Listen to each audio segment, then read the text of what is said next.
Ohsweken Speedway. The sun is on us here as we get ready to go with season championship night, brought to you Bradshaw's and Epic Racewear. I'm Greg Kilman with Adam Ross, Clinton Jeffrey Trackside, HRW Automotive Mini Stock ready to go. Adam, you've got the starting lineup for fire number one. I do so. Pole, it's the pinball. Mike Iversman, 11 out of Caledonia. Alongside him from Burlington, the 76 is Sean Taylor. Mark Schroeder in the 66X. The 2 is Matt Newell. 01, Tristan Silva. 16, Fabio Oliveri. Jimmy Cooper in the X. Dusty DeBoer in the 23. Tim DeBoer in the 9.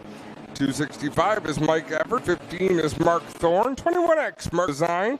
The 4 is Wade Thorne. Alex Riley in the 17. Al Wright, 22. And Richard Hadler in the 16. Drop the green flag, first of the night. They all fan out going down into corner number one. Matt Newell edges ahead. Meanwhile, back there in that battle for 50 wide as DeBoer on the outside will spy into the fourth spot. The pinball sliding backwards in number 11, though out in front is going to be Newell leading lap number 1. Sean Taylor with a head of steam on the high side. At number 76, he's got the run. Here comes Fabio Oliveri right up through the middle between the 2 and the 76. Three-car battle, 3 wide into corner number 3.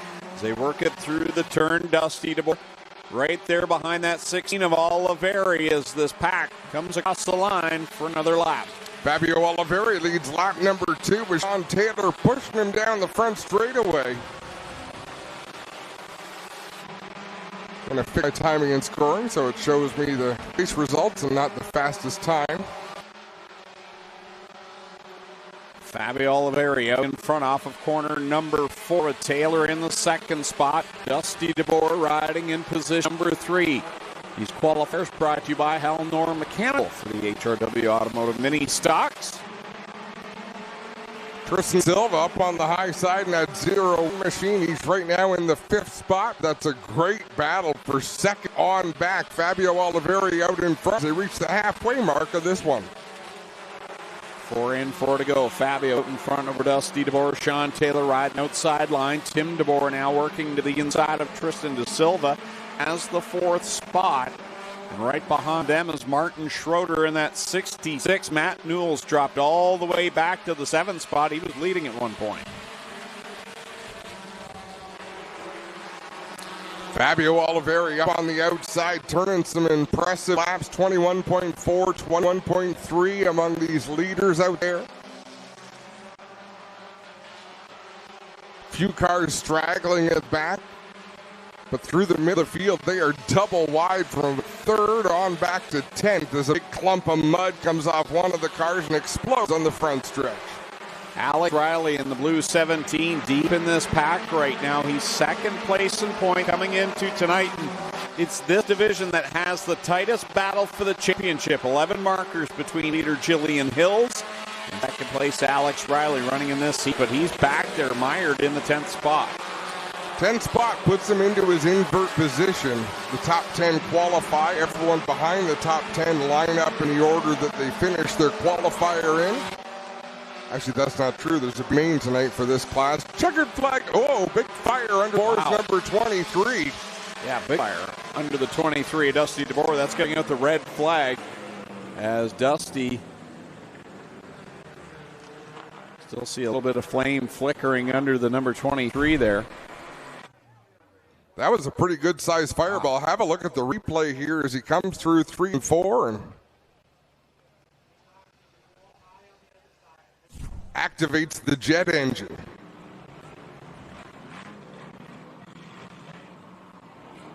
Dusty, who finished second in that one, is out of the car. Good to see. Quickly out of there.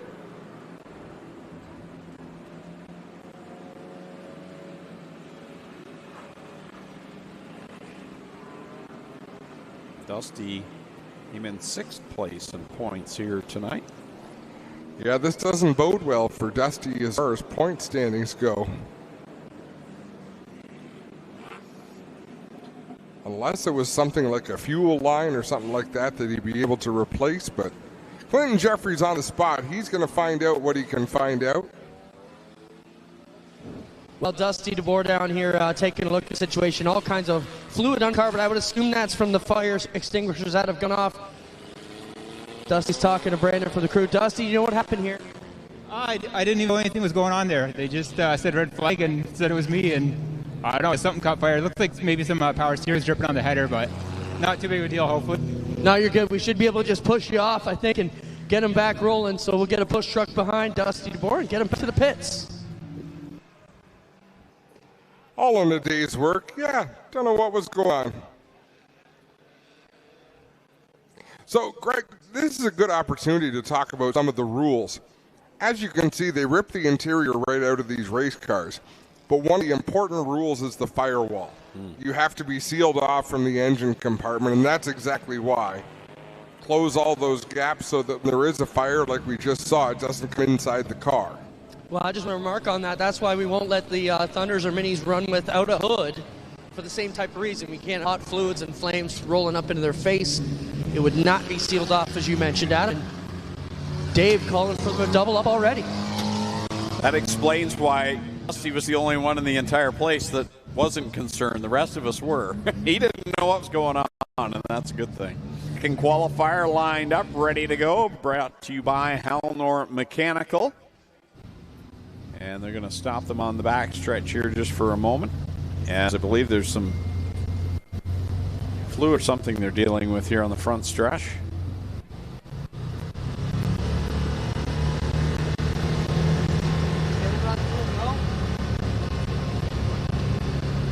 Got some of the race med tow trucks going through this here on the front. We've got to give a shout out to Bill and Diane Canowin celebrating their 44-year anniversary here today. Got a one stream of fluid down the main stretch here, guys. They're looking at, and we assume it come out of the DeBoer car. They're running the drivers through it once here down the front straightaway into one, and then we'll be ready to go. I feel like the replay board. We're in North Carolina. The clay looks so red on the screen. Yeah. Qualifier number 2 is going to line up like this. Scheduled to roll off on the pole, but I don't see him out there. In the 79 is Steve Miller. Graydon Lyons in the 32L. Chris French in the 54. The 1A is Ashton Dickey. Mason Anderson in the 4A. The 6X is Mike Sarantakos. The 1, Jason Tolton. Nick Erskine drives the 64. The 5K is Ken Hare. Spencer Riddell in the 40, Jillian Hills in the 32, John Lubeck in the 14L, the 11J is Jeff Elsliger, 38C John Cote, and 19 of Hannah Rothwell.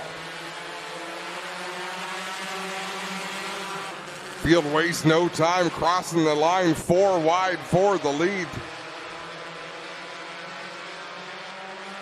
Down the backstretch they go with Dickey and Anderson leading this pack. Sarantakos gets a good run into corner number 3, riding that high side line. As they work off the corner, Ashton Dickey will lead the lap. Ashton Dickey a little bit lower in 3 and 4, again in 1 and 2, but there's so much bite in the track, you don't have to go all the way to the outside to get it, but Sarantakos with a good run up high. Mason Anderson down low, they'll race 3 wide for the lead. Point leader Jillian Hills in this qualifier. She's outside of a transfer spot right now at this point. As the battle up front continues to wage on, it's Ashton Dickey, Mike Sarantakos, and Wade Thorne. Sarantakos leading the way. Jeff Elsliger closing in. He runs in the 4th spot. Lots of speed in that 11 machine as he'll swing up to the outside. Right behind him is Nick Erskine in the 64. 3 and 5 to go for Mike Sarantakos over Ashton Dickey. Here comes Mason Anderson. Will draw up alongside his door. Jeff Elsliger thought about cramming it there in the middle. That room vanished on him. Now he'll follow the tire tracks of Ashton Dickey. Now the seas part again, and he'll try it again. Sarantakos out in front by about 3 car lengths with Mason Anderson with a good run down the back straightaway in the 4A. He'll look to the inside in turn 3. Jeff Elsliger's fun to watch. He will find any open lane and try and make it work. You get some drivers that feel comfortable in one certain lane, but Jeff will use all sorts of lanes, and he will put it into some tight situations to make passes. He certainly will. That red and black number 11 is a highlight reel all on his own. And they are closing in on race leader Mike Sarantakos, but running out of laps. There's 2 laps to go. Having a good run. Nick Erskine right there in that 4th spot behind these top 3. We're going to corner number 1. Nick Erskine running all by himself out there in the 4th position, but here goes Jeff Elsiger looking to the inside. He lifts going into turn number 3, back onto the throttle, rolls up to the back end of Sarantakos. White flag is out. One more trip around, the Mobil 1 white flag out. Here comes Jeff Elsiger down to the inside on Sarantakos, looking for the lead, working off a corner 2. They're side by side down the backstretch. Final time into turn 3 and 4. Jeff Elsiger down low, Sarantakos up high. Who's it going to be to the checkered flag? Elsiger closes the door. He'll take the win over Sarantakos, Anderson, Erskine, Rothwell, Dickey, Hare, Tolton, Hills, and Chris French. Jeff Elsiger went from 13th to the lead. So a big run there in 8 laps for Jeff Elsiger. Really has probably been the quickest car over the last few weeks. Picked up a win a couple of weeks ago. Yeah, I'd say all season long, Greg. This has been a more consistent year, but he's not there in the championship hunt. You have to finish. So important to finish all the races. As we get ready for the Strickland Brantford Chevrolet Crate Sprint Car Division, just been told there is actually no 50-50 and no souvenir programs tonight. So my correction on that for anyone looking for those 2 items. First of 3 qualifying heats for the Strickland Brantford Chevrolet Crate Sprint Car Division. These heats brought to you by DJD Graphics. On the pole for Heat 1 from Ohsweken, the 9 seats, Brian Nanakoke. To the outside from Rockwood in the 94, Ryan Fraser starts second. Going third from Port Colborne in the 777 is Cameron Ulm. And going from the 4th position from St. George, the 69K, Ken Hamilton. Going off 5th, it's Andrew Hennessy all the way from Picton in the 87. To his outside were the title contenders from St. Thomas, the 52, of Jesse Costa. Rolling off 7th of Beamsville, the 27, that's Nico Hansen. Starting 8th, the winner last night. The micro sprints out of Hagersville, the 24K, Kiana Teal. Starting 9th from Ancaster, the 16X, that's Keegan Baker. And going 10th from Woodstock, the 29W, is Tyler Ward.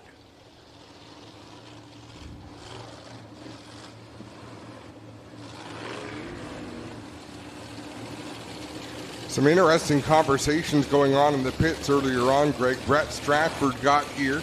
He is, of course, leading the points coming into tonight, and he has made an arrangement with another team that if he has problems in his heat, he may wind up jumping into a different race car to run the feature or the B main, depending if they have one here tonight.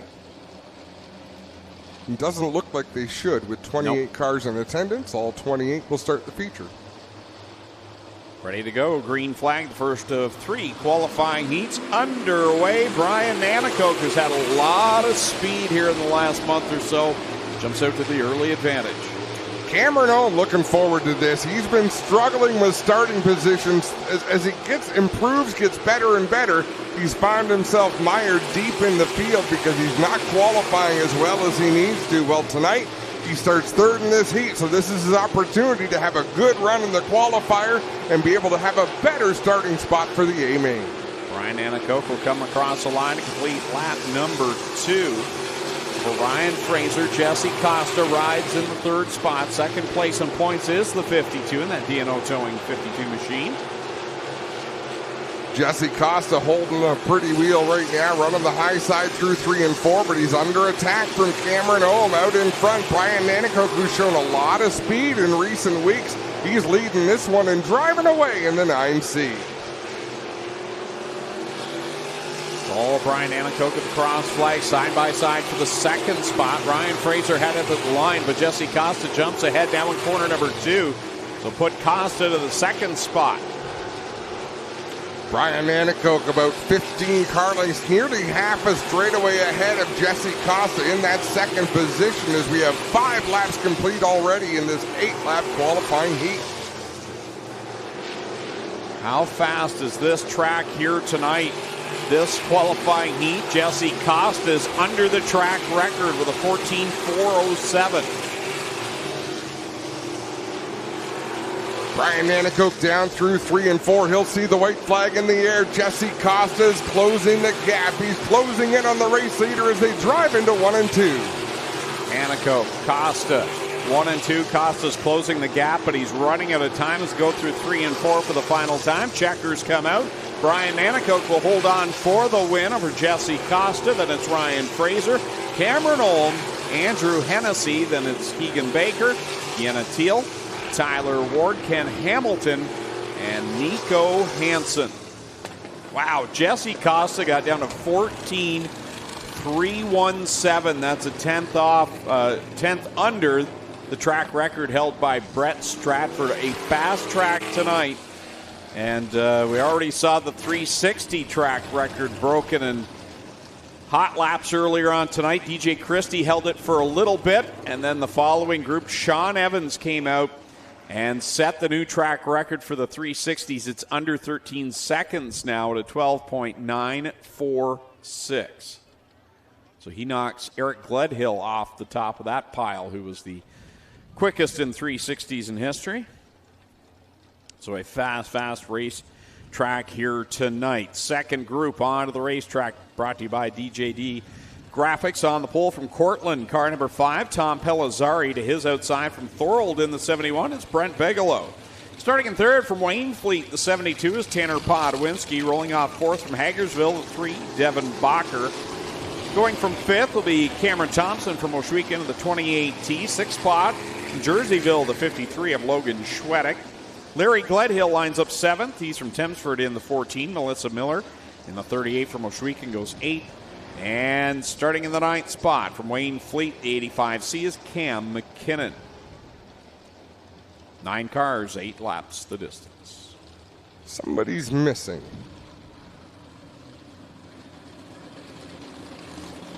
Is it? No, Melissa Miller is there. Cam McKinnon. Yep. Not making the call for this qualifying heat. Oh, not sure what happened there. It's got bottled up. I had looked down at my sheet just for a second now. I think Devin Bacher's got problems on the 3 after that skirmish. Well, I think now he had problems last week down at Brighton as well. The car just would not perform. I think something's broken the left front of the Devin Bacher 3. Well, maybe not. I think it's engine. No. Definitely the nose wing is damaged, and it looks like a torsion arm on the left side front of the 3. So Bacher going to have to head back to the pits. Tough break to his night. But no B main tonight for this class, guys. So if you're going to have a problem, tonight's the night. He will start the feature if they can get it fixed. Didn't really see what happened, but Tanner Podwinski seemed to be at the center of whatever it was, and that bottled things up. And Devin Bacher gets the worst of it. We'll see if anyone else has something wrong that they don't know about yet as we come to the green. Oh, and Tanner Podwinski's car won't go.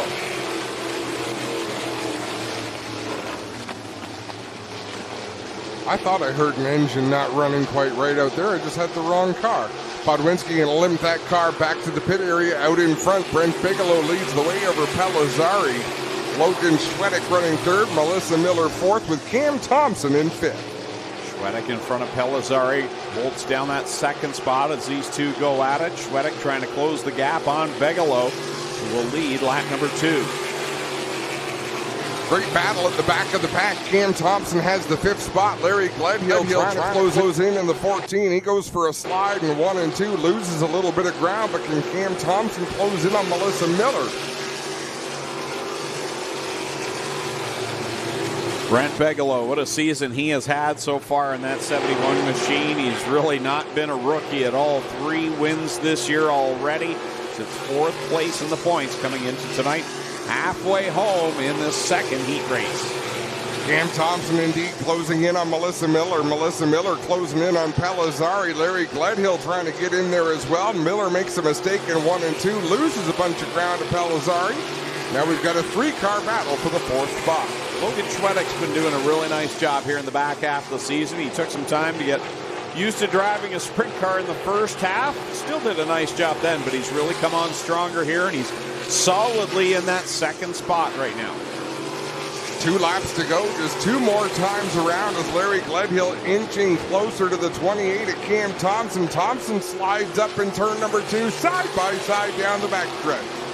Double one white flag out for Brent Bigelow as he sends it off at corner number 2 down the backstretch for one more time. Logan Schwedek a straightaway behind in second. Coming off of turn number 4, the final time. Bigelow going to take the win. Second place going to go to Logan Schwedek. Palazzari will hold on for third. Fourth to Melissa Miller. Great run for Miller. Then is Larry Gledhill and Cam Thompson.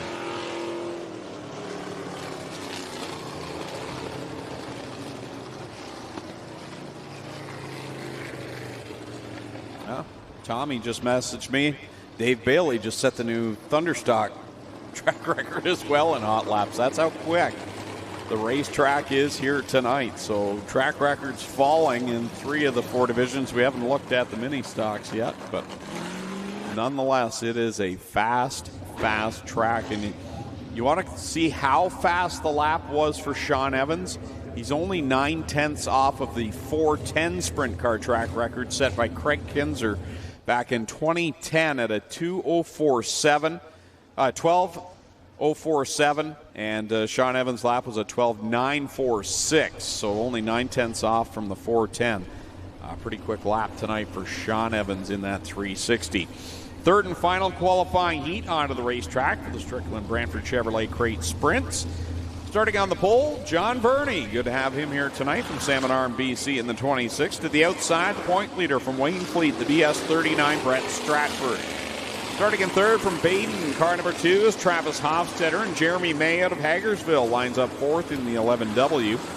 Going fifth, Roden Weiler from Simcoe in the 4B. Lining up sixth from Six Nations in the 20th, Johnny Miller, the Iceman. Going seventh, from Ancaster, the 51 is Trevor Young. 8th, Lance Erskine from Brantford in the 88. And Rob Neely from Rockwood in the 74 lines up in the 9th spot. White flag displayed. Third and final qualifying heat ready to go. Rob Neely was absent last Friday here at the Big O. Had trouble with his hauler getting to the races. Had some brake issues. He did race at Brighton on the weekend, but he was on his way here, had to turn around and limp his rig home and missed the action last Friday night. John Verney, Brett Stratford will bring us to the green flag down in the Cargo East start zone.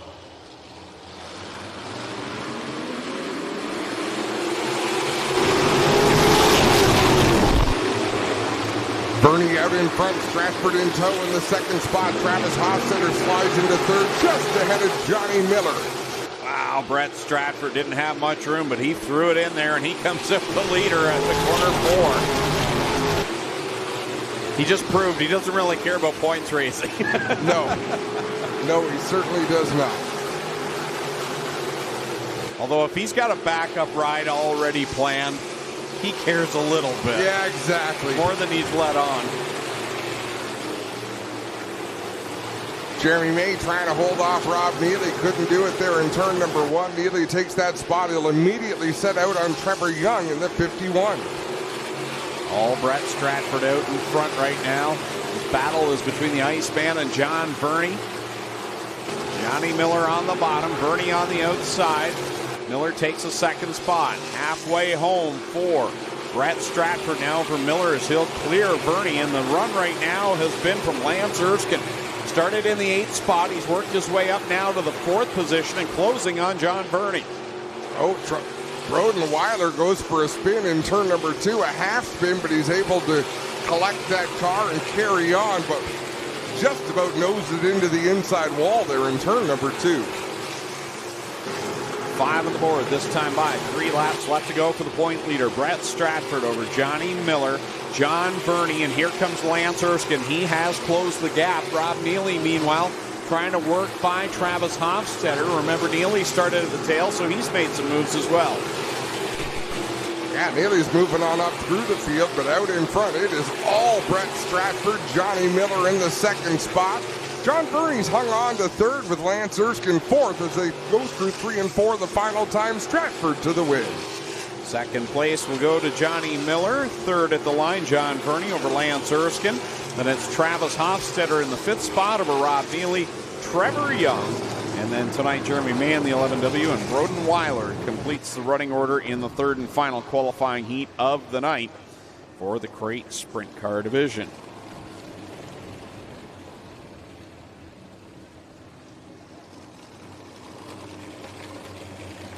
More fender cars going to be next. We've got 27 Thunderstocks in the house after a bit of a marathon last week in their 55-lap feature event. Just a wee bit. I'll bet you they go without a caution this week. That's just how it is. It usually is. Here's how they're going to line up for Thunderstock qualifier number 1. On the pole from Simcoe, the 88 and Nye. Alongside him and another 88 from Caledonia, it's Logan Ferguson. Starting 3rd from Caister Center, the 28D is Donnie Lampman. Alongside him from Thorold, the 11 is Go Fast Teeple. Rolling off 5th from Hagersville, the 8 is Ryan Dinning, and 6th in the 93K, also from Hagersville, it's Mike Klazinga. 7th from Merlin, the 96 is Steve Shaw Sr. 8th from Burlington, the 97 is Ron Logie. Starting 9th in the 222, it's Nick Massey. 10th from Hagersville, the 23 is Trevor DeBoer. Starting 11th from Ohsweken, the 81 is Brando Green Stiers. 12th from Merlin, the 21 is Spencer Smolders. 13th from Hagersville, the 49 is Dave Bailey, and rounding out the field, the 26G is Brock Gregory.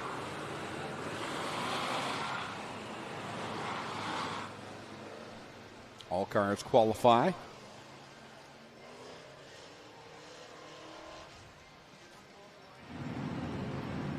See the Mobile 1 white flag next time by, and then we'll go green flag racing for 10 laps. This qualifying heat is brought to you by Hunsingers.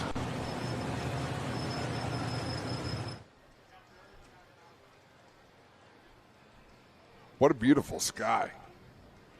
Never thought we would see this earlier on today. It was, the forecast was awful for the entire week looking at Friday.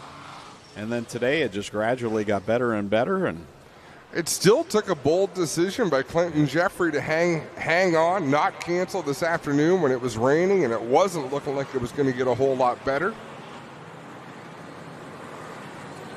It's tough because you don't want to cancel and then it end up like this. But right? at Clint's ripe old age, he probably has a trick knee or something that tells him it's going to stop raining. Well, he is much older than you and I. I had to come on if you're going to pick on me all night. No, it was a tough decision. I'm glad we held on, though, guys. Let's go. Thunderstocks, we'll talk about this one in a minute. Off to go, Logan Ferguson. He's had a lot of speed here in the last couple of weeks in that 88L. He runs the top side, and it's 4 wide behind him, almost 5 wide with Ryan Denning on the bottom. Mike Klazinga winding that thing up the 93K, and then he'll drive to the inside of Logan Ferguson in 3 and 4. Ferguson going to lead lap number 1. Well, after what we went through last Friday night with these Thunderstocks, they're right back at it, duking it out here on lap number 1. Ferguson leads over Klazinga. Then it's Teeple in 3rd. Logie working that outside, has moved his way up to the 4th spot. But here comes Denning and Bailey back. You can visibly see this is a faster racetrack than these Thunderstocks are used to driving on. They are really able to charge the corners. There's a lot of speed here tonight, as we mentioned just a moment ago. Dave Bailey in that 49, new track record holder, and then 18.5. Drives to the inside of Klazinga, 3 wide for the lead. Logan Ferguson continues to lead the way, but he is under attack from Klazinga and Dave Bailey.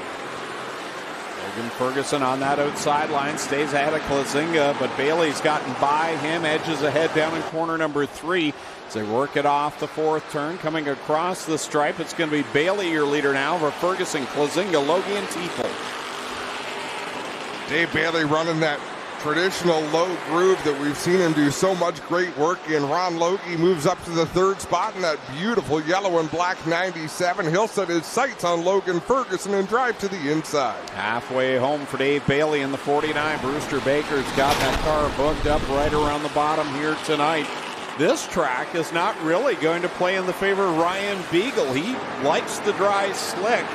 Not that he won't be quick, mind you, but this is more of a Dave Bailey track as we've got Nye around in the 88. And I think that's going to put us under the Dixieland Grill caution flag. Yes, it will. You can see Nye trying to get that 88 machine refired. Got quite a bit of fire coming out the headers, but I believe that's just some raw fuel. Easy for me to say. I'm not sitting in the car that's on fire. Oh, he's got big problems. Yeah, he does. Some fluid showing out of the front of the car, rolling down the banking there.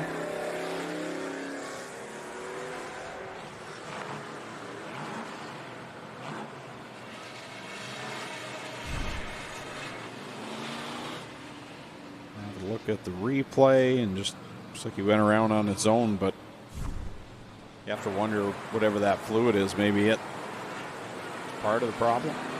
I wonder if it's gasoline. Like, what the heck is... Oh, no, he's rolled forward. Okay, that's like, why is it coming out the back of the car?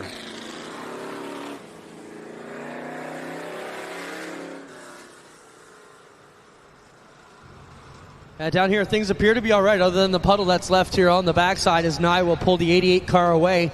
Not sure where that's coming from, guys. That's a bit of a mystery here. Well, if it's out the overflow from the radiator, it's possible he spun out in his own water. Depending where the overflow blows on his car. Flows, blows. We knew what you meant. Shoots out. Well, a little bit of speedy dry down here will be ready to go. Taste it and tell us what it is. Jack? Yeah, there you go. That's why you bring your kid to work. I looked at the face he's giving me. Oh, sure, you'll pick up a hot pipe, Jack. Yeah, but you won't lick speedy dry. Come on. What kind of team player are you? Wow. I'm a team player. Whatever they need me to do, I'm there. All right, we'll go back to your electric truck. Wow.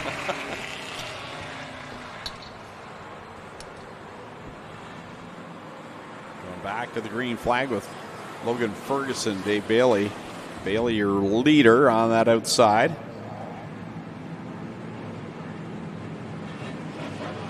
Inching his way into 3 and 4. Logan Ferguson on the inside. That 88L machine. Ron Logie right there in the third spot as we approach the Cargo Ease restart zone, and we're back under green. Bailey got a much better restart there than Logan Ferguson. Ferguson got a good jump on the original green, but he's beginning to see cars go by him as Klazinga and now Logie and Denning will go to the outside of the 88L. Yeah, that restart did not go well at all for Logan Ferguson, who's fighting for position down on the inside, slides up in front of Smolders. Out in front, it is all Dave Bailey, leaving Mike Klazinga to battle with Ron Logie for the second spot. Good side-by-side battle there. We watch Denning as well back there with Trevor DeBoer and Brock Gregory, one of our visiting drivers from down the Brighton area. No doubt getting ready for Thursday night's Northern Thunderstock Nationals. Thursday, September the 12th coming up. Going to be a good show here.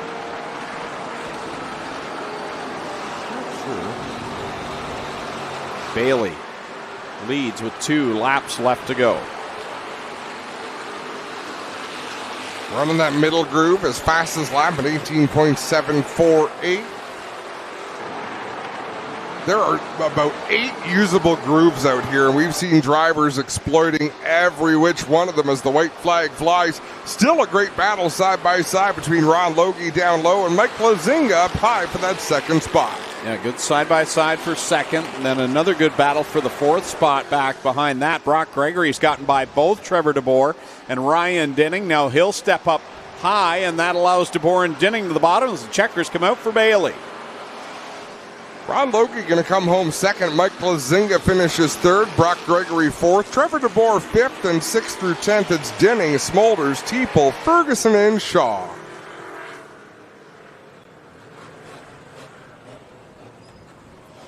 Qualifier number 2 is going to roll off like this. Out of Hamilton on the pole, the 43 is Kyle all the way Andrus. Second from Ohsweken, the 61 is Steve Johnson. Starting third from Caledonia in the 55, it's Mikey Bobby, Mike Thorne. Fourth from Harley, the 37 is Rob Hoskins. Starting fifth from Keister Center in the 28, it's Jim Lampman. And starting 6 in the 13 from Brantford is Casey Huffman. 7th from Port Robinson, the 108 is Zach Bleach. 8th from Keister Center, the 41 is Adam Plazik. Starting 9th from Binbrook, the 427 is Tim Phelan. Starting 10th from Dundas, the 24R is Rodney Rutherford. In 11th from Wainfleet, the 77 is Mitch Petta. 12th out of Victoria, it's the big dog, Ryan Beagle in the 84 RK. Rounding out the field, the 93F is Calvin Fox.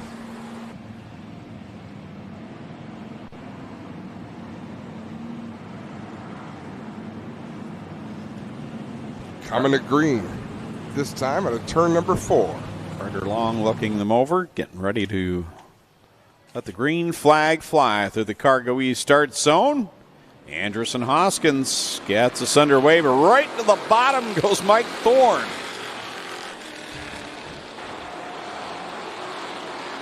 Thorne gets out to the front, but Rob Hoskins on the high side with a good run down the back straightaway. Hoskins going to lead into 3 and 4. Mike Thorne, no doubt, looking for redemption tonight. Remember last week he was leading when he got caught up in lap traffic issues and was taken out early in what seemed to be like could have been one of his best races of the year. That 55 was humming last week. He's up here battling with Rob Hoskins for the lead.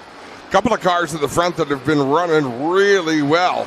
The 41 of Adam Plazik, the 13 at Casey Huffman, 2 cars that have found a lot of speed here this season as Mike Thorne gets real sideways in turn number 1. Behind that, you see Adam Plazik, Casey Huffman side by side for the 3rd spot. Right behind them is Jim Lampman. As they work off corner number 4, Hoskins continues to lead the lap. Ryan Beagle struggling a little bit behind that top 7 in that 84 machine. This is not a typical Ryan Beagle kind of racetrack. He likes it when it gets slick and dry, and this is anything but. Mike Thorne trying to close the gap now on Rob Hoskins. He's right there down to the inside in 1 and 2. Hoskins gets good launch off the second corner. He'll pull back ahead of the 55. We'll see the halfway mark this time by. Cross flags mean 5 laps down, 5 laps to go in this Thunderstock qualifier number 2. Thorne continuing to make a charge on the bottom of Rob Hoskins in the 37. Adam Plazik has caught the top 2 now, and he'll dive down low. Mike Thorne's been going low in 1 and 2, high in 3 and 4. Still can't catch Hoskins. That's allowed Adam Plazik to close the gap and now make a charge for the 2nd spot. Mike Thorne drives it deep into turn number 1, pushes up the racetrack just a little bit. That opens the door to Adam Plazik in the 41. The battle is helping Rob Hoskins out front in the 37. Zach Bleach and Jim Lampman now have made this a 5-car race. They catch the back end of the 41 of Adam Plazik as Mike Thorne trying everything he can to catch and pass Rob Hoskins, but the 37's been stout out in front.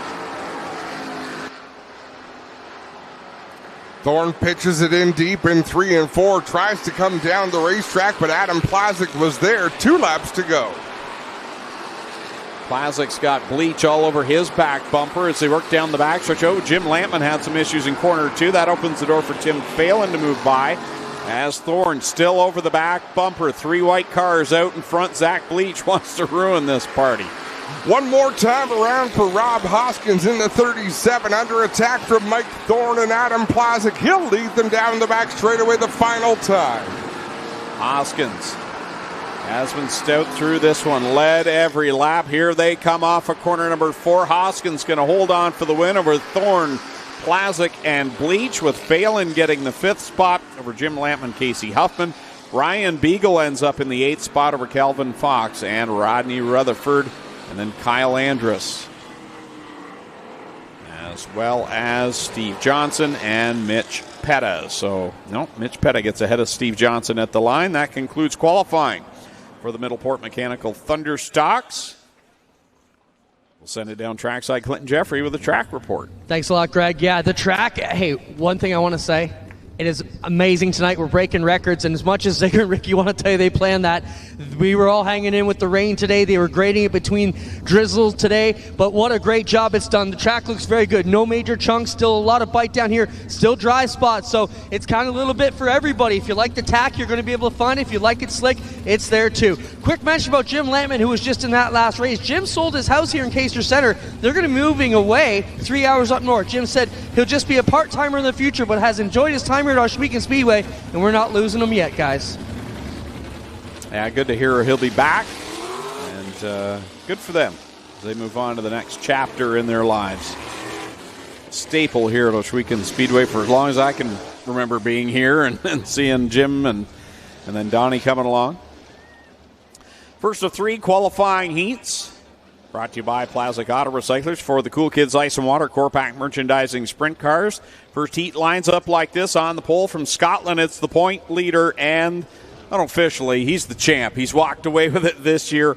It's D-Dubs, Dylan Westbrook in the 47X. To his outside from Tensford, car number 7. That is Eric Gledhill rolling off 3rd from Freelton, the 12DD, Darren Dryden.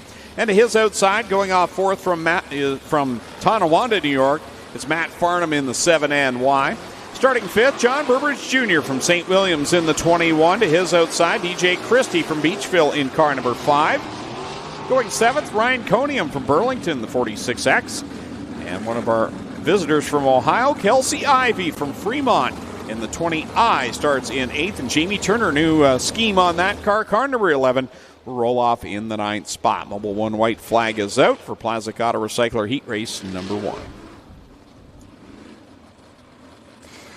Dylan, Clint, what's going on? I was just going to talk about Kelsey Ivey there a bit. You know, she came up in the July race. They struggled a bit and weren't happy with their performance. Her dad's a former 410 racer, and she should be able to knock this one down fairly easy here. Crew felt more time here would get them ready and figure out the setup coming into the Nationals next week. Great to have Kelsey Ivey here all the way from Ohio tonight.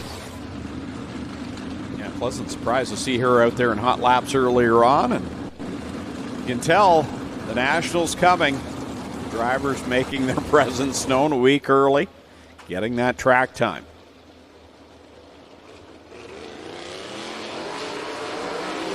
That was interesting.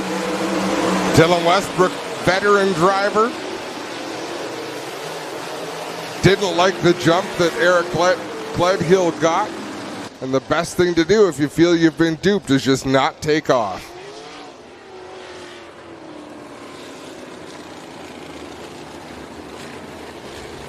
Yellow comes out. Mobile 1 white flag right back out just as quick. Opportunity knocks for Matt Farnham. He'll now have the opportunity to start alongside Dylan Westbrook. Having a look at the replay, and the Cargo East start zone is a line in turn 4. Yeah. See that line that he just crossed, so you could see. Oh, he crossed the line. Eric Gledhill was a little bit premature there. Matt Farnham's on that outside this time for this start. And Dylan Westbrook will drag race him into 1. Westbrook down low, slides up the racetrack in front of Matt Farnham. Farnham tries to cross him over. He'll do the same down in 3 and 4, but Westbrook going to hold him down. Westbrook leads a lap behind that. It was fun watching Eric Gledhill and DJ Christie go back and forth as down the backstretch. Whoa! And Eric Gledhill almost kissed the wall there in 2. Had to throttle up to get that car to turn a little bit more. DJ Christie makes the pass on Eric Gledhill. What a fast racetrack. 13.672 the lap turn by Dylan Westbrook. Westbrook checking out once again. Farnham in the 2nd spot. DJ Christie back with a new motor in that 5 car running in the 3rd spot. He tries to make a charge on Farnham down in 2. Farnham with the spot running up high. DJ Christie down low. Farnham runs out of racetrack, able to keep it off the wall, but DJ Christie moves up to the 2nd spot. Eric Gledhill also took a bit of an excursion there up in corner number 4. Now he'll charge to the bottom of Matt Farnham looking for the spot. Wheel to wheel, a pair of 7s duking it out. Gledhill gets that spot, moves Matt Farnham back to the 4th position. Darren Dryden 5th in that 12 double D, and then it's Kelsey Ivey in the 20I. Dylan Westbrook completes another lap DJ Christie comfortably in the second spot. Now Eric Gledhill has cleared Matt Farnham. Kelsey Ivey is the one now trying to put some pressure on the 12DD of Darren Dryden. Out in front, the white flag flies for Dylan Westbrook. Final time around as he is all by himself in 1 and 2. Through 3 and 4, he goes for the final time. Checkered flag coming out. D-Dubs, Dylan Westbrook picks up another heat race win. DJ Christie in the second spot. Eric Gledhill third, fourth. Matt Farnham fifth. Darren Dryden sixth goes to Kelsey Ivey. Then it's Ryan Coney in seventh. Jamie Turner in the eighth spot. Ninth goes to John Burbridge Jr. That car right there is on a rail. Dylan Westbrook. I mean, I know we're going to see outsiders come, but you have to feel like this is Dylan Westbrook's Nationals to lose, really. You're not going to sign the check just yet. No, but Dylan Westbrook has had a phenomenal year. And it'll be tough. Anyone who comes in here and wants to steal that money, they got to go through Dylan Westbrook. Second qualifying heat now rolling out onto the racetrack. Another 8 cars, 8 laps in Plastic Auto Recyclers heat race number 2. Starting on the pole for this one from Dunnville in the 46, Kevin Pauls. To his outside, going from the second spot from Cheektowaga, New York, the 94, that's Todd Hoddick. Lining up third, Ryan Turner from Dunnville in the 15. And going from the fourth spot, and the final time we can call him defending champion from Stevensville in the 71, Mike Bowman. Going from the fifth spot, out of Beamsville, the 88H, Josh Hansen. And starting in sixth, Liam Martin, the live wire from Binbrook in car number 9. Starting seventh, out of Ohsweken, the 77E, Ashton Van Evering. Going eighth, Michael Lichty out of Interkip in the 84L. Liam Martin, of course, last week, final corner, kissed the wall in corner 4 and took a wild ride on the front stretch. That was a nasty ride. He's had a couple of bad flips this year. Good to see the 9 back, ready to go.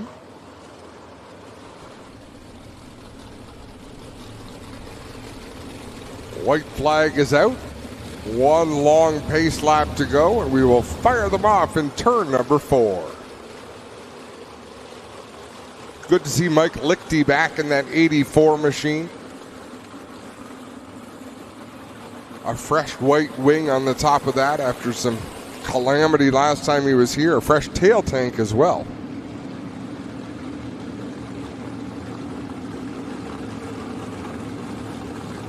Snail space here to the Cargo East start zone. Kevin Pauls, Todd Hoddick will get us kicked off here in the second qualifying heat of the night for the 360 sprint cars.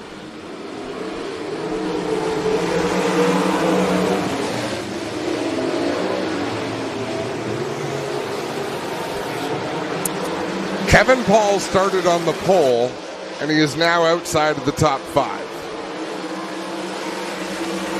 He got swarmed off the top of that qualifying heat. The drop of the green flag, they just took off around him. And going into 1, I think he very wisely just said, okay, you guys go do what you're going to do. I'm going to safely keep my car in one piece. Out in front is Todd Hoddick with the lead, but here comes Mike Bowman to the outside in that 71 machine. He'll drive it in deep to 3 and 4. Hoddick down low, keeping to the inside. It's going to be Mike Bowman at the line. Leading over Todd Hoddick in the 94. Back there is a battle for the third spot. Ryan Turner and Josh Hansen. Hansen got a good launch off of corner number 2. He'll dive down in deep in 3 and 4. Got a little too sideways, so in the 88H. And will tuck behind Ryan Turner. Tries it again in 1 and 2, running that low line there, right behind the 94, Todd Hoddick. So it's a 3-car battle for that second spot. Mike Bowman out of Stevensville in the 71 was so good in 2023. He's the only driver to beat Dylan Westbrook here in 2024. He's out in front in this one as we watch a good battle right now between Hansen and Turner continue to wage on as we've got Mike Lichty slow down to the infield. White flag is out in this qualifying heat. 1 more lap to go. Lichty out of harm's way. And it'll be Mike Bowman off of turn number 4 taking the checkered flag. He's going to win this one. Todd Hoddick second, Turner third, followed by Hansen, Martin, and Van Every. Kevin Paul's rounding out that one with Michael Lichty not finishing down in the infield. And that brings us to our final heat race of the night as Mike Bowman takes a heat race win in the Dynablast number 71.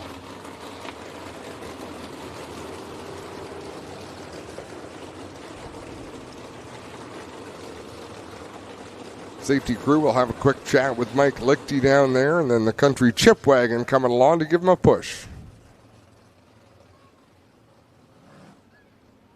Sometimes you just need a chip wagon to give you a little push, don't you? Right? Funny, they usually pull me. They pull me right in. It's like a mousetrap.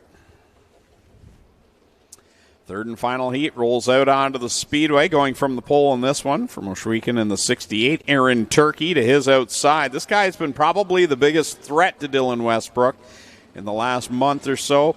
From Mount Bridges, the 45, Nick Sheridan. Going third from Hamilton, the 19D, it's Alan Downey. Sean Evans, who set the fast time here at the Speedway during hot laps. He's from Scotland in the 87X. He'll go fourth. Lucas Smith from Brantford, the 49L.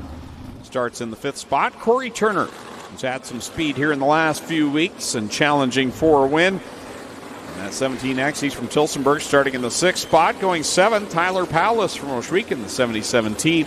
And Glenn Stiers, the Ohsweken Flyer, starts in the 8th spot in car 0.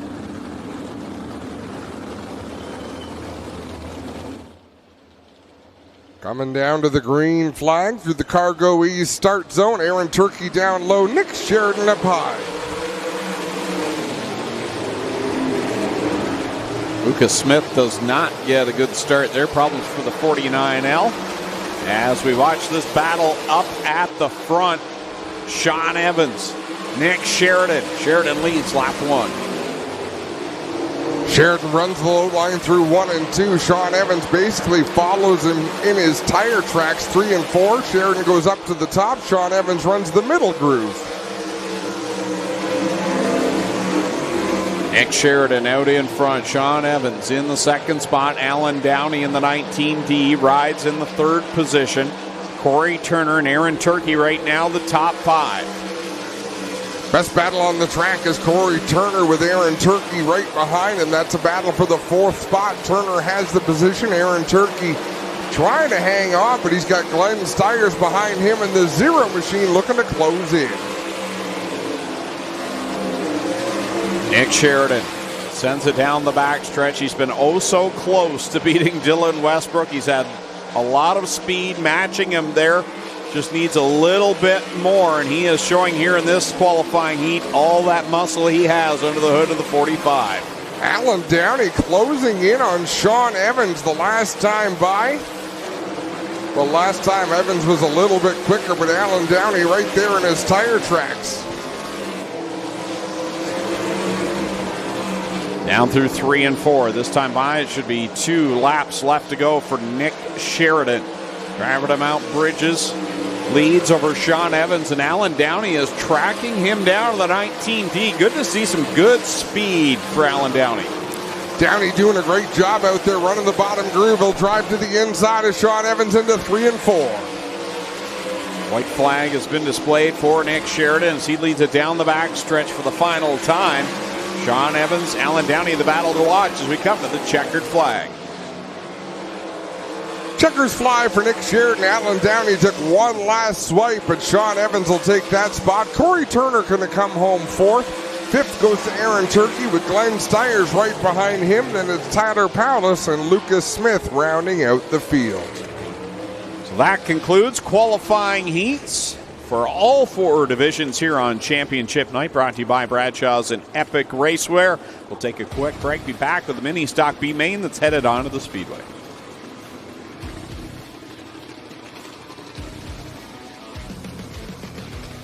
Are you looking to sell or fix your car?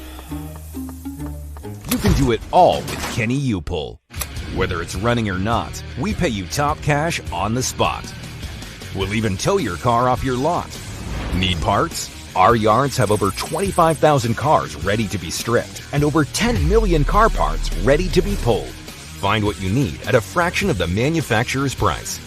Fix it or sell it with Kenny. Visit KennyUpull.com today. Back at Ohsweken Speedway on GeForce TV, B-Main ready to go for the HRW Automotive Mini Stocks. Wade Thorne on the pole. Alongside him, it's John Lubeck. Mark Thorne starts third in the 15. Graydon Lyons, the 32L. 265 is Mike Evers. Spencer Riddell in the 46. Richard Hadler in the 60. John Cote, the 38C. Mike Giberson, the 11. Steve Miller, 79. Al Wright, 22. Dusty DeBoer in the 6X. Top 8 cars will make it.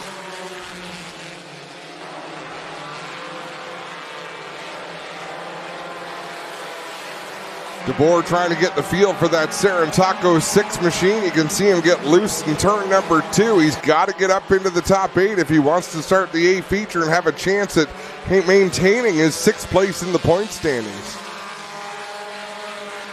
One on the board, 7 to go. Out in front is all Wade Thorne in the 4.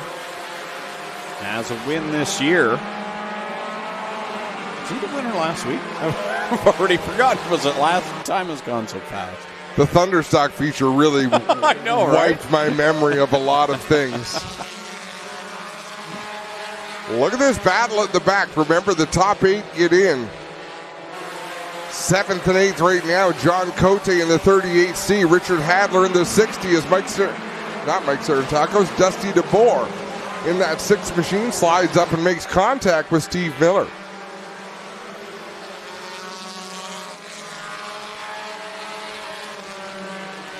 Thorne, Lubeck, Lyons, right now the top 3. I wonder if Dusty DeBoer is driving a rear-wheel drive car when maybe he's used to a front-wheel drive or something along those lines. He's having a little bit of trouble picking up the speed in that 6X as we're halfway through this one. Pinball Mike Giberson back there right now, trying to hold on to a spot, but Richard Hadler's got to the outside of him. Battle for a transfer position. Side by side off of turn number 4. Giberson down low. Hadler up high as they get that 2 laps to go. Wade Thorne out in front. He's got control of this one. White flag coming out for Wade Thorne. So work it off of corner number 4 to the Mobile 1 white flag. Over Lubeck and Lyons. Lyons on the back end of that 14L. Battle to watch still at the back between Richard Hadler, Cote, and Mike Giberson. Giberson trying to close in. He's got to pass one car to make it into the feature. Hadler gets loose off of turn number 2. That's the opening Giberson needed. Checkered flag is out. Wade Thorne going to take the win in this one. Over John Lubeck, then it's Graydon Lyons, Spencer Riddell, then it's Mike Evers, Mark Thorne, John Cote, and Mike Giberson gets by Richard Hadler at the line. So the pinball transfers to the A-main. By 3/100ths of a second. That concludes our last chance qualifying. We'll take another quick break here on GeForce TV and be back as we get ready for feature time. Tiffany Gate Fresh Gourmet. Our savory potato sides can be prepared any way you like. Serve warm or chilled, as a main or as a side. Tiffany Gate Fresh Gourmet. Create your way to great taste. Your mom got a new tractor? Yep. Can she see in the dark? Can do. Hook up all the implements? Can do. Steer with ease? Can do. Bale hay all day? Can do. Shift like a race car? Can do. Keep a juice box cold? Can do. I'm out of here.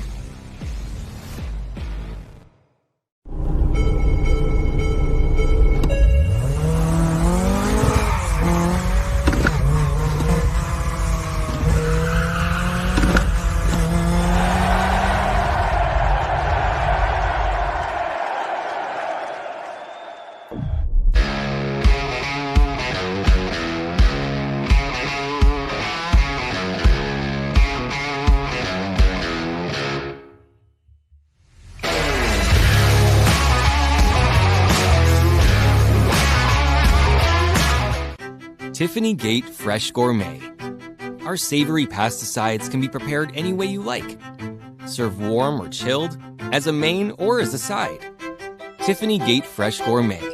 Create your way to great taste. Back at Ohsweken Speedway on G-Force TV. We'll send it down to Clinton Jeffrey. Well, guys, I'm up here with Mike Bowman. Mike, a little bit different, not in victory lane because we're trying to save time here and get the night going. But solid run for you. You know, is it safe to say, do you feel like you're peaking the right time? Like the track looked like it looked really good for you, but you're up on the outside making badass passes tonight. I don't know about peaking based on the heat race, but we're certainly getting better in the track conditions here. Like we were P1 in hot laps last week. Fortunately, had a problem, couldn't run the heat, but we've definitely been working on our tacky track stuff. And I knew we'd have something in the heat just based on the performance of the car last week and in hot laps again today. So it was good to drive around the 94 there from fourth and get the heat win and get our first Top Gun award of the year. Mike, let's talk about the mindset today. I know you're busy with work. It's raining. We're talking on the phone about the chaos. How do you get the mindset to get into race mode when we finally say, yeah, we're going racing. It's still raining here. Yeah, I mean, like we got an hour and a half tow to come. I'm not saying that it's a mediocre tow to come to a race, but just today at work things were a little bit crazy and kind of was looking for a decision. Like, do we stay at work and keep working on the project we had or go to the race shop and get ready? But ultimately, you were the hero tonight, and you were right. So here we are, and looking forward to a good feature. Same with that. I don't know what a hero makes, but let's do it here. We're going to do the invert. This is the timed hot laps invert. This will determine what the invert will be for the top 8 starting spots tonight. And Mike pulled number 2. Not bad. Good luck tonight, Mike Bowman, as he will head off and get ready to go for Nationals weekend. He was the big winner last year. Jesse Costa coming in, a big deal tonight. You know, do you feel you still got a chance to win this championship tonight, Jesse, being behind the points you are tonight? I think it's right. Oh, we've done everything right so far. We're did good in the heat race, and we're starting on the front row. So we're doing our part so far. Just gotta hope Lady Luck's on our side for once with the championship deal. Good luck, Jesse. I know it's a tough deal. Now, the track, it seems like it's so fast tonight. We're knocking down track records. What is it about the track surface? You've been a veteran here long enough. What's the difference tonight? Is it cool weather? What's gotten into it? I think it's a mixture of multiple. I had a lot of moisture, but it was also smooth when we were out there for hot laps already. So, but it looks like it's changing a little bit, but there's still looks like there's lots to run up high. So hopefully it's right in our wheelhouse and put it up front and let the cards play how they do. Did you do the redraw yet? Yeah. What'd you pull? We start second. Not bad. Jesse Costa, how about it, everybody? Going for a championship shot here. He'll start second as he tries to battle Brett Stratford for a championship. That'll do things from up here in turn 3. Well, I'll take a look at the track while we're up here, guys, and you get a good look. If Jack stays right where you are, you know, you can see you got a bit of a curb bush in here, but the sprint cars will just blow this off. Not like the curves you'd see down in Ohio where it would kind of build up and be something they could lean on. The higher they go, this will just dust off till there's nothing left, but you can see lots of good grooves down through here, lots of good tackiness still here. So for your Case IH track report, things are looking really good tonight, guys. We're getting set to go. The mini stocks are getting lined up. We'll be right back live here on G-Force TV. 4 feature events to come as we decide the championships tonight.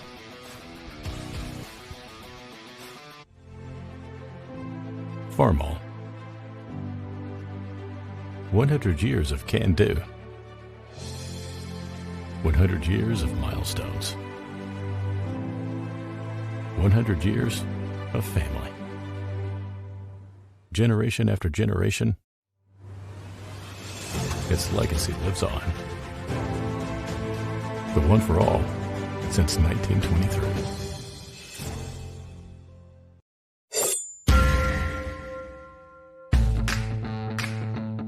Introducing the Fleet Lineup by CargoEase.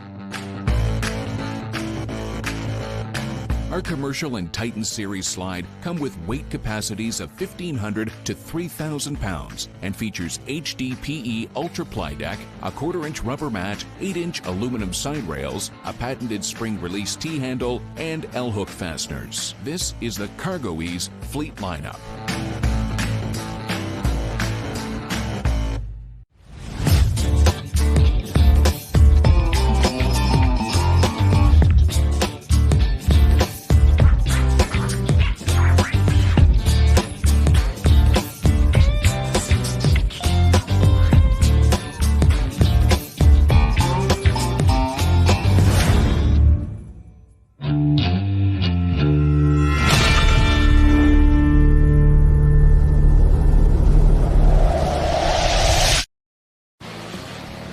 Crestone presents Friday Night Excitement, Ohsweken Speedway. First feature of the night, HRW Automotive Mini Stocks. Adam with the starting lineup.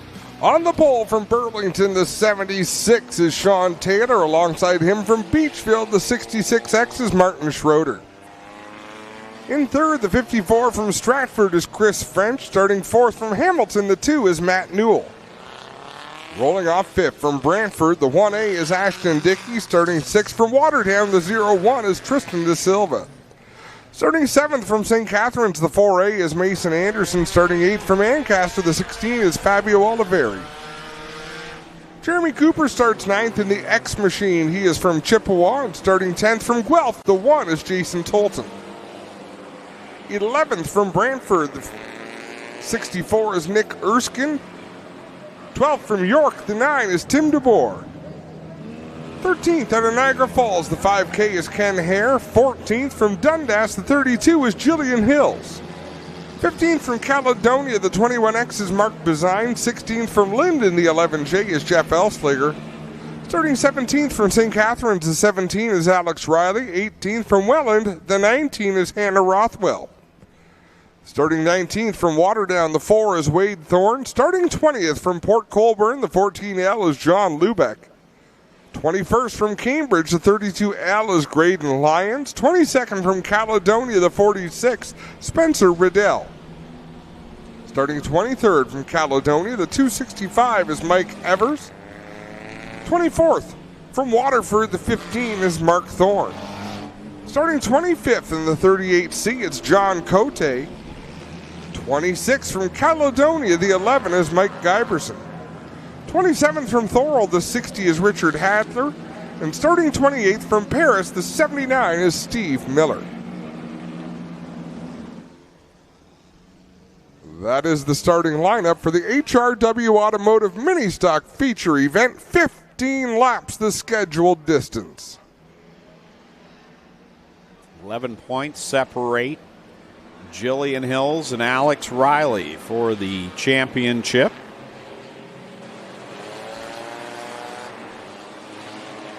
Should make mention, Friday Night Thunder Season 4.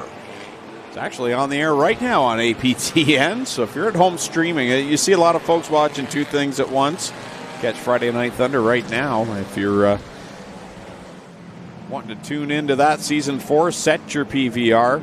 Friday Night Thunder, the final edition of that great reality series.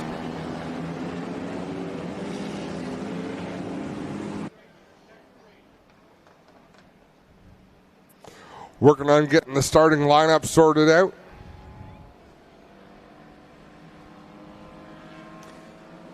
A race within a race here. You've got the championship race for the title contenders, and they obviously want to win the race and go out winning as you win a title. But then you've got a whole bunch of drivers that aren't in title contention that want to end the season on a high note. And there's something about grabbing that last feature because you've got the bragging rights for the rest of the year. So I expect this one to be a little bit crazy at the front. Yeah, I don't doubt that one bit, Greg, and they're still sorting out the starting order. Dave Hunsinger giving instruction from the... Well, and part of the problem, it looks like Chris French has not made the call for the feature. Yeah, so they're having to fix this lineup according to that. Now Alex Riley's going to stop, and he's got some sort of issue down in corner 4. I'm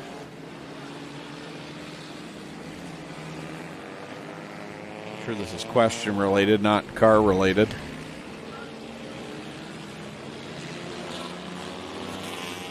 Well, and I know the officials don't love it when a driver stops on the track to talk to an official.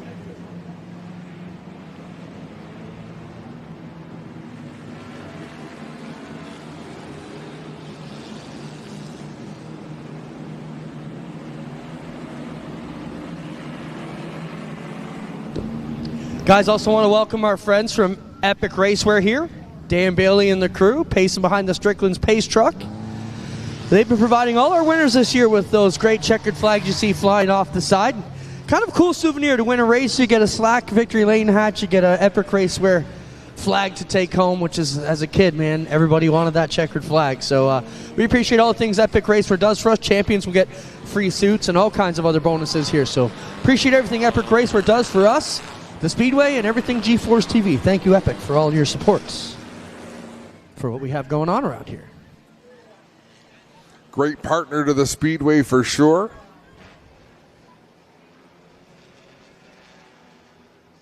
As Dave Hunsinger trying to orchestrate this starting lineup as it rolls down the back straightaway. The top 10 are secure. We've got the top 10 locked in.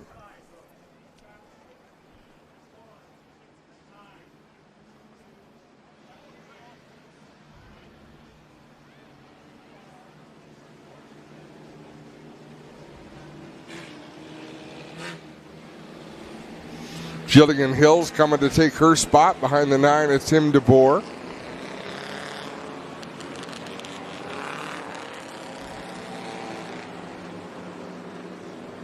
I think that may have fixed it. It was the one piece. It was like a Rubik's Cube. Right? Just the one piece. That's all I need, and it'll be perfect. Good. We're going to see the Mobile One white flag from Carter Long this time by a final HRW Automotive Mini Stock Points feature of the year. Of course, they will race next Friday night. No points on the line there.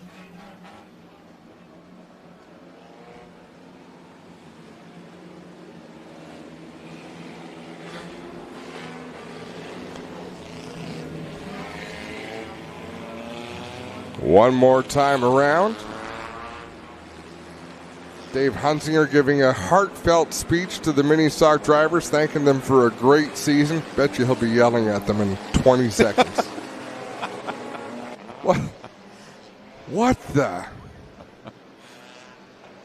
Sean Taylor starting to pick up the pace on the inside in that 76 machine, the driver from Burlington. Kangaroo Trailers, the sponsor on that 76. We are under green.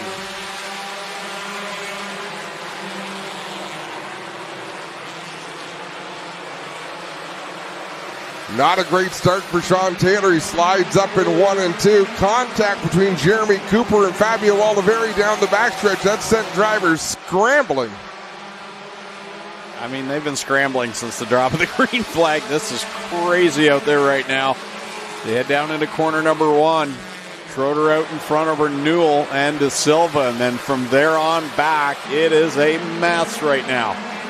A hot mess. Down the back straightaway into turn number 3, out in front. It is Schroeder without a transponder, so he's not showing up on timing and scoring. And a lot of bumper tag going on out there mid-pack right now. Oh, Jeremy Cooper breaks. The car slides to the infield.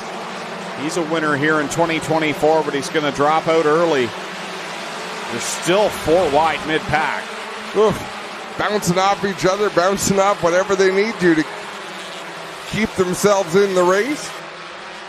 Point leaders right in the thick of it, too. That's the big issue. Jillian Hills and Alex Riley, the two with the most to lose right now, are in the thick of all of this. Jillian Hills running in right around the 6th spot out there in that blue and white number 32. She follows Mason Anderson down into turns 1 and 2. Anderson in a great battle with Ashton Dickey and Nick Erskine in the 64. You see the battle for the 2nd spot. Now here's the pack behind that. Still all sorts of action. Alex Riley in that blue 17 right in the middle of it. 2nd place in points, but he's trailing the 32 of Jillian Hills, who goes 3 wide off the 2nd corner. And Jillian right now, point leader, hasn't won a race. So she would like to get to victory lane to cap off a championship. And she's driven her way up now into the 5th spot. And she's not done yet by the looks of it. Lots of speed in that 32 machine. She works over the back end of Mason Anderson in the full race. She'll go to the inside on the backstretch. Point leader to the inside of Mason Anderson. Again, Martin Schroeder is out in front, even though the scoring pylon will not reflect that because he does not pick up on the timing and scoring. So it's Schroeder way out in front over this battle between Newell, De Silva, Anderson, and Hills. Riley still a couple of spots back from Jillian Hills. Jillian put Nick Erskine behind her a couple laps ago, so she's got that cushion back to Alex Riley, and now she's working on Mason Anderson in the 4A. Continues to battle that fight. Hills had to let off the throttle there in behind Mason Anderson. Cross flags go for Martin Schroeder, your leader. 8 in, 7 laps left to go. Or pardon me. Yeah, no, that's correct. That's correct. Mason Anderson to go up the middle between Matt Newell and Tristan Da Silva in that battle for the second spot. Alex Riley has joined this pack. He is right behind Jillian Hills. Looking to the inside off of turn 4. Couldn't get it done that time. I'm confused because timing and scoring says 5 to go. And he gave the halfway at 6. We'll just let the officials officiate. Yeah, we've been having some challenges with the scoreboard. Problems for the pinball Mike Giverson. He's coasting around the outside of 1 and 2.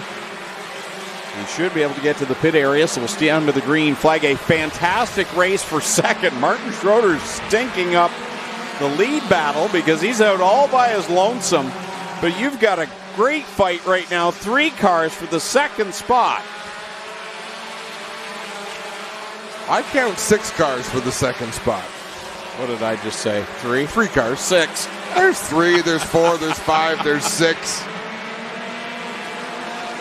There's enough cars there right now. I do believe that Alex Riley can get ahead of Jillian in the points. I don't have the breakdown in front of me. Well, he's got to pass her first, and he's got to pass some of these other cars. Matt Newell doing a great job holding off the competition, but that could have been the break Jillian Hills needed. Newell got squirrely. Mason Anderson with nowhere to go. Oh, right rear flat on the 19. That's going to take John Lubeck up the track, but he's going to stay going. We're still under the green, and now the white flag for Schroeder. Look at them, 3 wide, 2 deep. It's like watching Talladega back there. Look at Jillian Hills, 4 wide to the inside. Wow.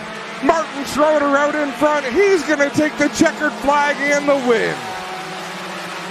I don't think Carter knew that Martin Schroeder was the leader. Checkered flag to Jillian Hills, but Martin Schroeder, the 66, was the winner. Jillian Hills, second spot. What a drive. That run off of corner 2 may have clinched the title right there. That was a great move as the checkered flags are displayed.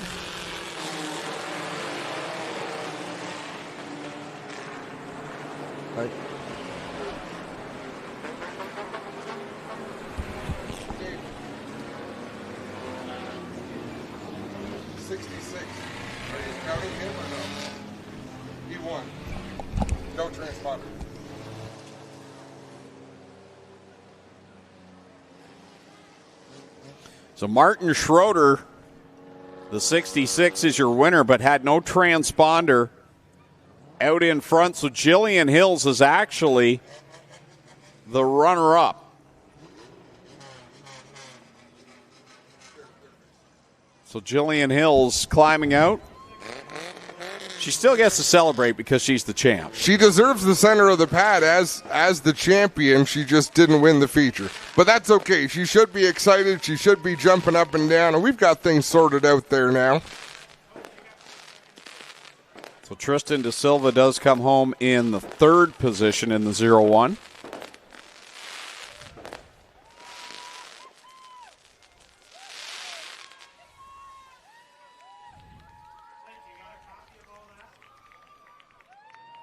Before they write the check. What a job by Jillian Hills. Dan Bailey from Epic Racewear in there to congratulate her. Clinton Jeffrey out there with the big check. So Martin Schroeder with the race win and no transponder. Martin Schroeder wins the race. Martin, come on down. Let's talk about it. You know, you had a transponder failure, so that kind of screwed things up. Come on around in front, Martin. So you're probably wondering why you weren't showing up on the board, but that's the issue. So we had an issue with your transponder. But congrats, man. Welcome back. Good run.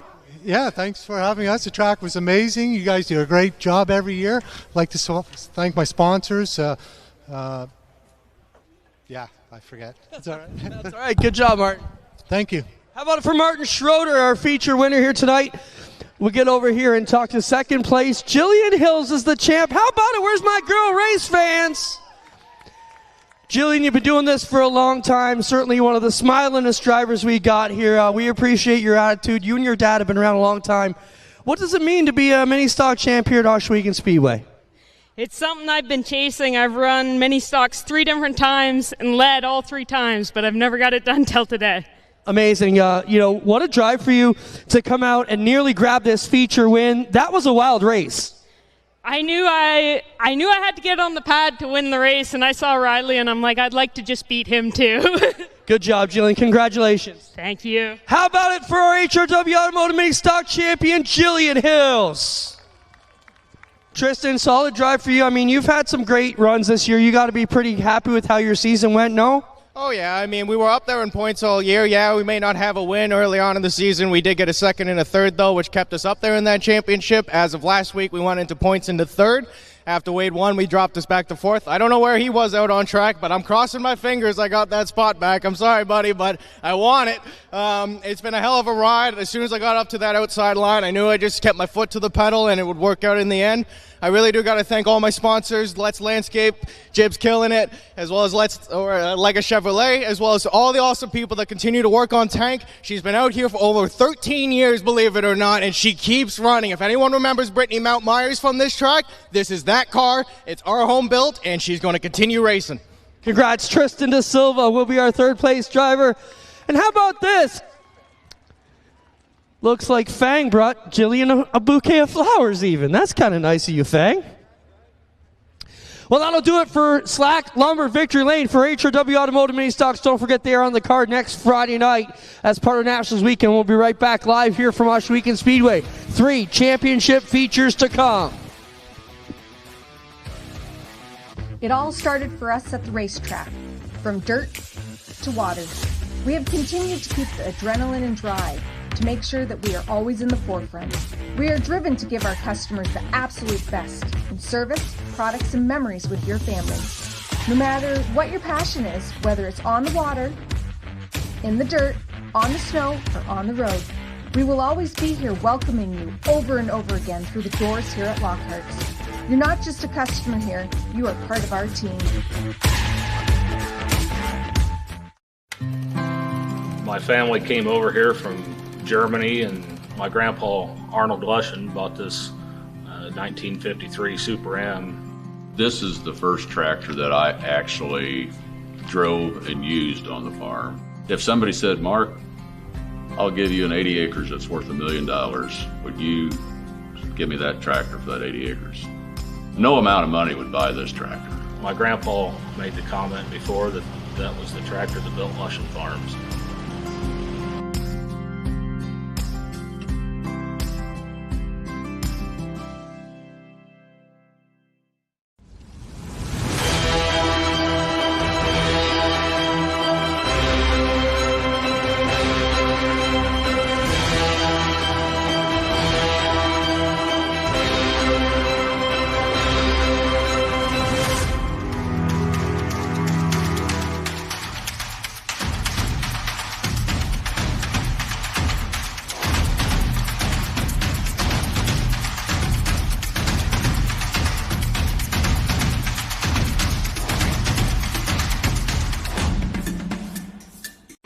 Tiffany Gate Fresh Gourmet.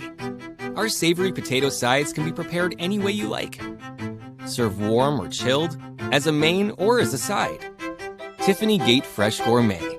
Create your way to great taste. Welcome back to Ohsweken Speedway. It's championship night. Freshstone Brands presents Friday Night Excitement, and it is time to go Strickland's Brantford Chevrolet Crate Sprint Car Racing. Here's how the feature is going to line up. On the pole from Six Nations in the 20, it's the Iceman, Johnny Miller.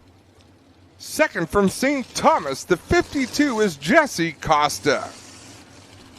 Third, the 71 from Thorold is Brent Bigelow. Fourth from Jerseyville, the 53 is Logan Schwedick.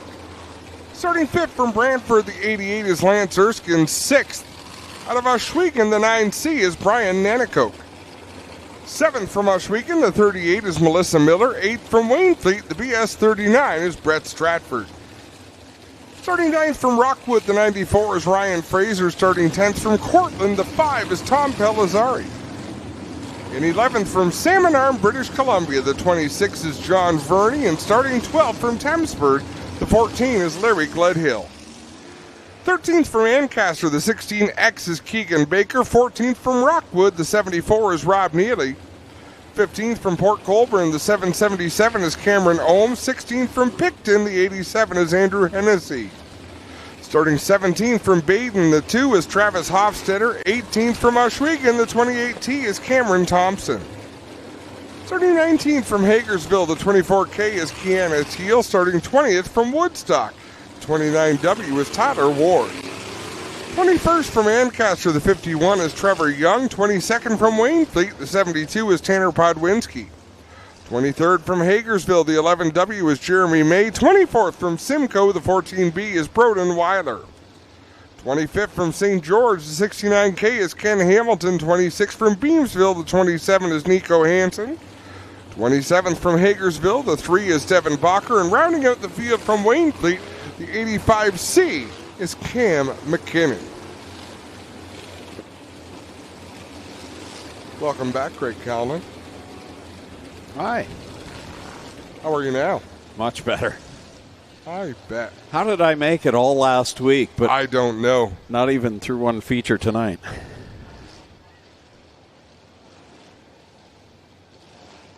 We're still waiting for them to drill that hole in the bottom of the tower.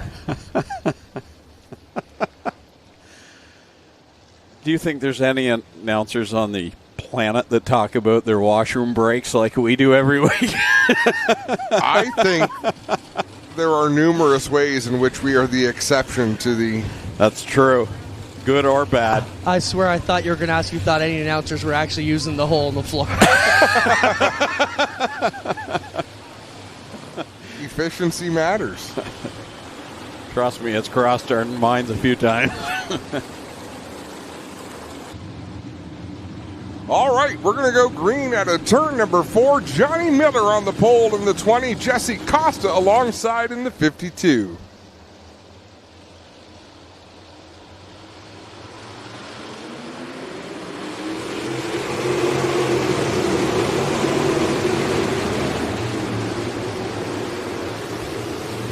Wow, they got stacked up in 1 and 2 there. A lot of drivers on the brakes.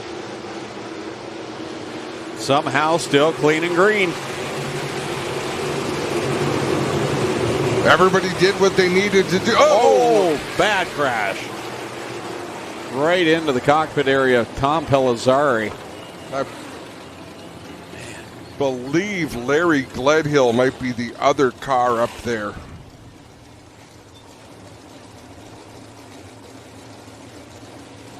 Now that all didn't happen on the first lap. That was a wild start. Safety crew on the scene there. So for those wondering at home how this works, the first thing they do is talk to the driver, get a sense of whether they're alert and aware.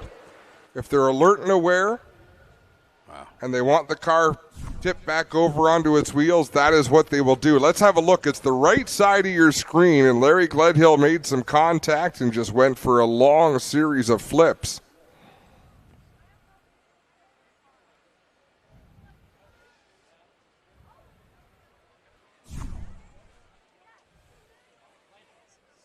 Another bad one for Larry Gledhill.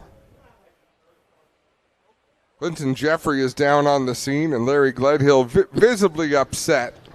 I'm sick and tired of talking to Larry, I got to tell you guys. It's been a tough year for him, and just dejectedly walks off, as you can see.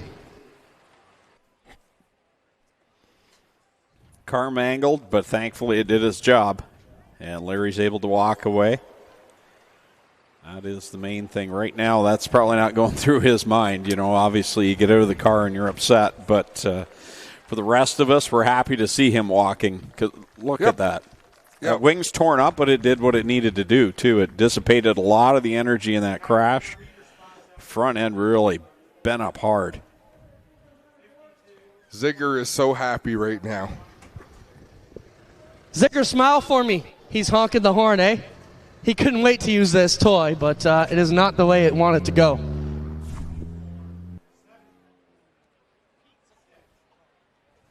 Who was that contact with? Is that Melissa Miller? Possibly. White and purple car. Looks like that's who Larry made contact with, and then Tom Pellizzari's 5 car. Might have been Kiana Teal.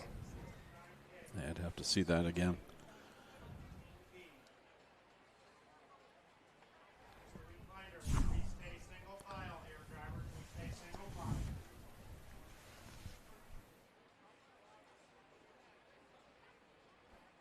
I guess Melissa Miller. Yeah. One driver just missed. And there you can see how badly destroyed the front of that wing is for Tom Pellizzari when they first made contact. That's all I could see was Gledhill's car heading towards the cockpit area, which is always the thing you worry about the most.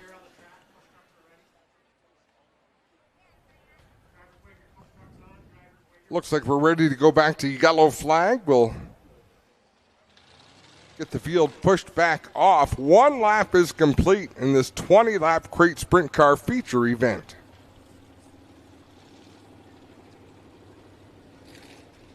That first lap was wild. Just going down in 1 and 2 the first time around. Something got bottled up about a third back into the field, and everyone had to bite the brakes. And then by the time they got back down to 1 and 2 the next time around, that's when the chaos broke loose. There's Jesse Casa. The Kenny U-Pole push trucks are getting this field back rolling and going again.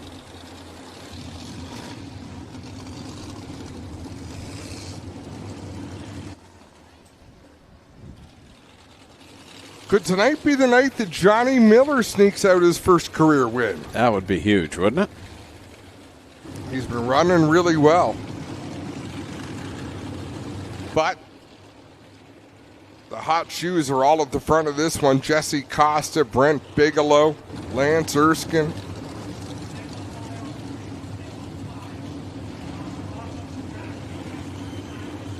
I think we need to close the window, Adam. Dave's coming through pretty loud and strong. Oh, yeah. No, now that one's open. Now that one's open. What kind of trickery is this? There, that's better. Shout now, Dave. Come on, shout as loud as you can. Bet you we won't hear you.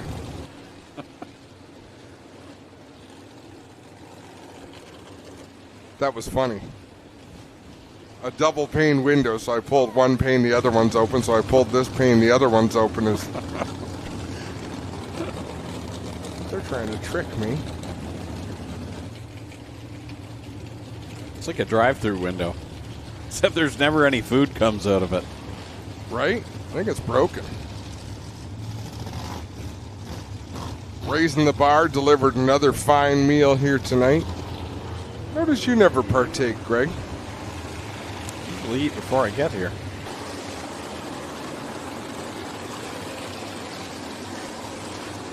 Hey, I had an apple before the race. That was my health piece for the week. In the form of a fritter? No, it was a real apple. I washed it down with a Kit Kat, though, so I think it kind of counteracted it. I'm not sure. Who knew a Kit Kat could be a chaser? I washed it down with a Kit Kat.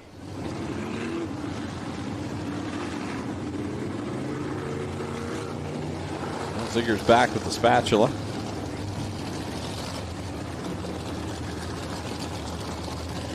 Did we come up with a name for it? The spatula. That's. What else would you call it? It does work.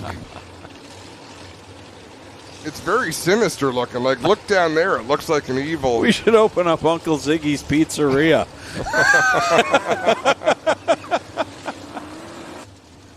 Hey, Ziggy. I'll take the party size, please. Perfect. That's all we offer.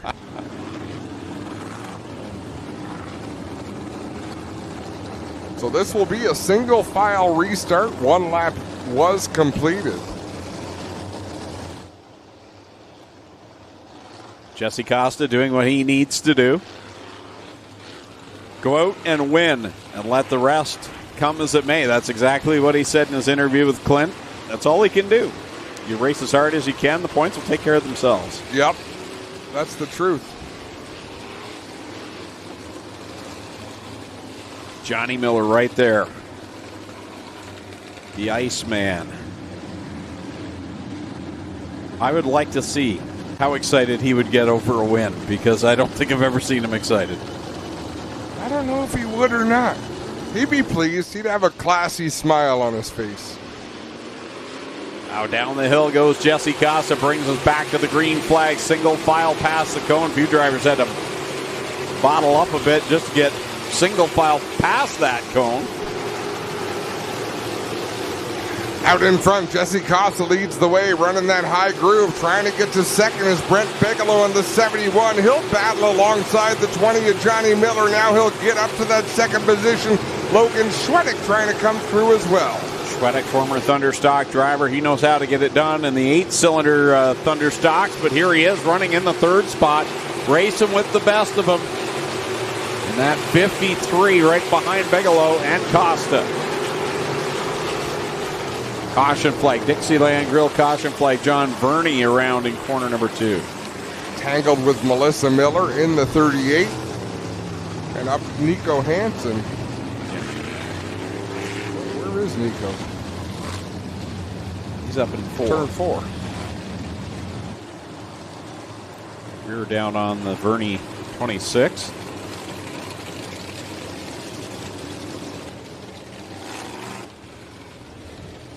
Got 3 laps complete. John Verney's been around for a while. I was going through some files on my computer last night, and I found some old interview clips from the SOS, and he crewed Kevin Jobe. Do you remember Kevin Jobe, the 21X? And then John been racing as well in the sprint cars, so he's been on the sprint car scene for a long time. Lives in British Columbia, but races when he's here. Looks like Nico Hansen just going to get pushed back off in that Julie Swayze Remax. J&E Recovery, number 27.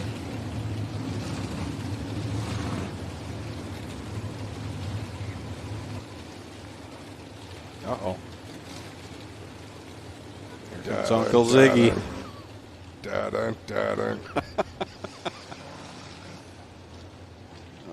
It does need a theme song. Like, I feel bad because there's drivers that are not enjoying this moment. We're enjoying the spatula, but it's not that we enjoy the fact that John Verney's car is torn up. We just enjoy the fact that it might get scooped up like an over medium egg and taken back to the pits. Like, what other track has this? Oh, good catch. The chip wagon truck says Egger on the back of it. Careful. Uncle Ziggy, you'll flip that. I love that Zigger is ready. Look, he is out there. Just a spin. We're going to start calling cars with lights on in the parking lot. He's going to bring the spatula. I said, Zig, it's a flat tire. We don't need a spatula. He goes, I'm going anyways. 26 of John Verney's done. The Miller 38 is done, and I got a report the Nico Hansen car's done. All 3 cars involved here will be done here, guys. Wow. All right, we need a better horn on the spatula. I was just going to say that. We need Got a spatula that big and a horn that weak, eh? Like a train horn. Speaking of train horn, Mike Bowman was telling me they were going to put one on their push mule, and I said we will pay for the camera just to watch you blow people's backs off as you drive up behind it with a train horn in the pits, not paying attention. Chris Long drops the cone out. Single file past the restart cone again as the Mobile 1 white flag will come out from Carter Long.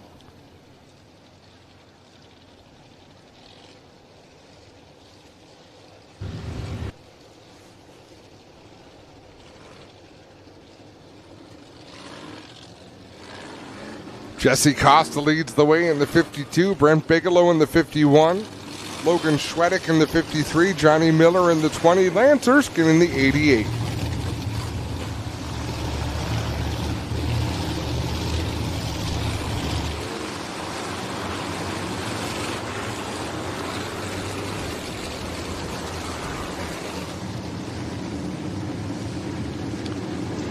Three and 17 to go. Jesse Costa. Watch him. Yeah, he's going to do it again. He goes all the way up to the very top of the banking, run it down the hill to come back to the green flag. Makes perfect sense if you think about it. Let gravity do the work. Brent Bigelow to the inside. Jesse Costa up high. Bigelow going to steal the lead from the 52. Off of 4 they come. Bigelow leads the lap. Costa in tow. Logan Schwedick got a little hot there in corner number 1. Holds on to the 3rd spot though.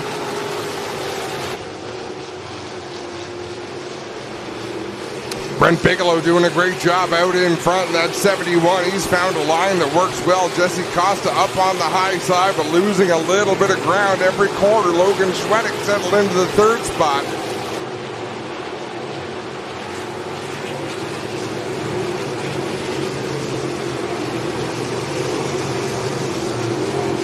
Down the backstretch goes Brent Bigelow. Over Jesse Costa, Logan Schwedick, Johnny Miller. And the battle right now is for the 5th position. Lance Erskine to the inside of Brian Nanakoke in the 9C. They'll go wheel to wheel across the start-finish line. It's still Nanakoke with the 5th spot. Now Erskine will squeak ahead of him off of corner 2. Out in front, Brent Bigelow closing in on. Oh, we got a one around in turn number 2. I believe that's Tyler Ward. Back into the Dixieland Grill caution flag as Tyler Ward's got it parked up against the blocks in 2.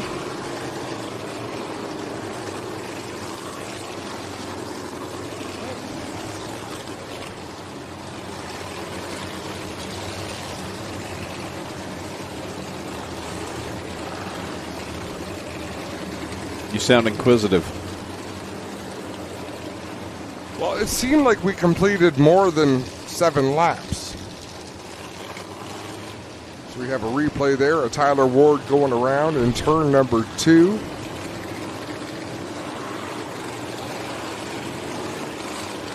We can see if Tyler Ward's going to need his 2 minutes here. Not sure exactly what's wrong. Let's see if he threw talking to him.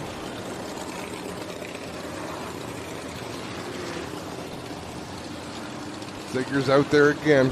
Yep. Just itching. Where are you parked? I'll send him a text. Never you mind.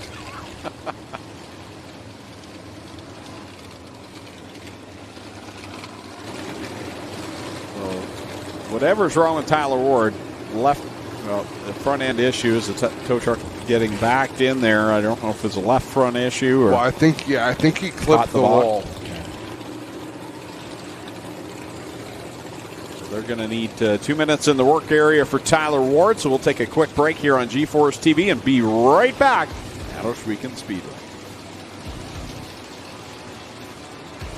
Tiffany Gate Fresh Gourmet. Our savory potato sides can be prepared any way you like. Serve warm or chilled, as a main or as a side. Tiffany Gate Fresh Gourmet. Create your way to great taste. Tiffany Gate Fresh Gourmet. Our savory potato sides can be prepared any way you like. Serve warm or chilled, as a main or as a side. Tiffany Gate Fresh Gourmet. Create your way to great taste. Lockhart's Odyssey is BRP's newest marine dealer for the legendary Alumacraft fishing boats, the luxurious Manitous, and the affordable Sea-Doo Switch pontoons. Come aboard our new outdoor showroom, located here in Cortland at Lockhart's Odyssey, your BRP superstore.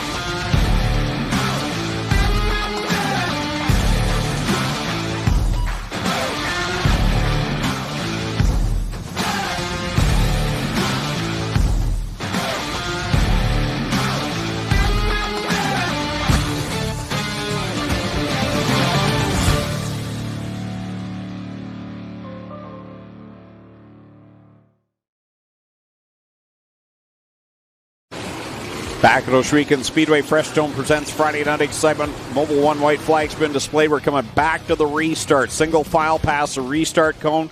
Brent Bigelow will set the pace here through the Cargo Ease restart zone with 13 laps left to settle this one.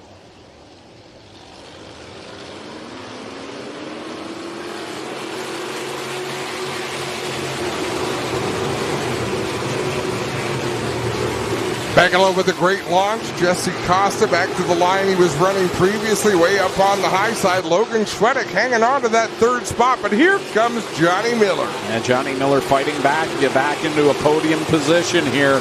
He was up there at the start of the race, and Schwedek got by him. Now he's drifted back a little bit as Brett Stratford now trying to claw his way towards the top five. Stratford started a little deeper in the field. He didn't make a lot of moves there in the early going. He was in the mix, but hung around in 6th, 8th place for the early stages of this one. Cross flags go in the air for Brent Bigelow over Jesse Costa, Logan Schwedek, Johnny Miller, and Lance Erskine. Lance in that 5th spot. That's been the hot spot all race long. 5th spot. Whoever has it doesn't hold on it very long. Is now Brett Stratford sizing up Lance Erskine, trying to slip by him and get a little bit closer to Jesse Costa. Out in front, Brent Bigelow continues to extend that advantage. He is turning some serious lap times out there compared to the rest of the field, pulling away from Jesse Costa.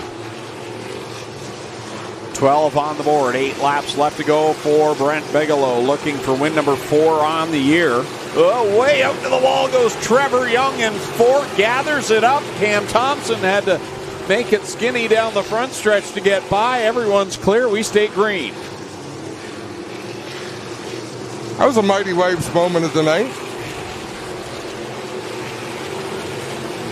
Brent Bigelow now beginning to catch the back part of the field. We'll see if this will help Jesse Costa's cause of trying to get a win.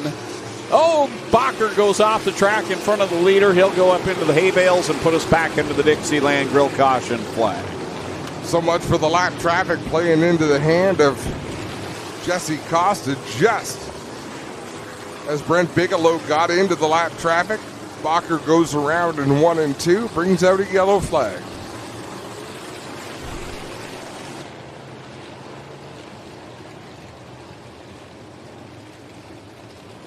Simple spin there for Devin Bacher, so he should be able to get back under power here.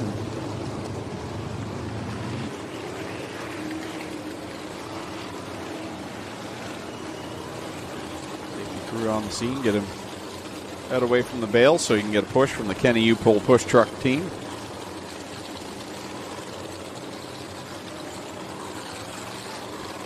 "13 laps complete, 7 laps to go in this great sprint car feature event. Safety crew clearing the area as they prepare to push off Devin Bacher to get back to the tail of the field.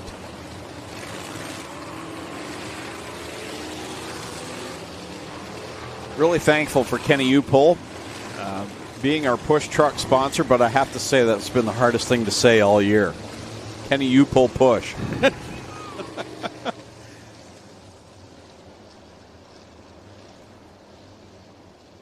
I thought the hardest thing for you to say all year is welcome to Adam Ross.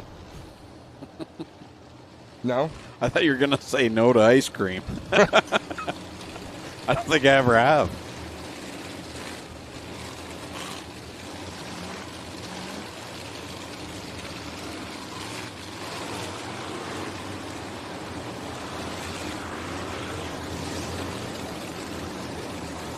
Heading around to the Cargo Ease restart zone, Brent Bigelow continues to lead the way over Jesse Costa in the 52, Logan Schwedek in the 53.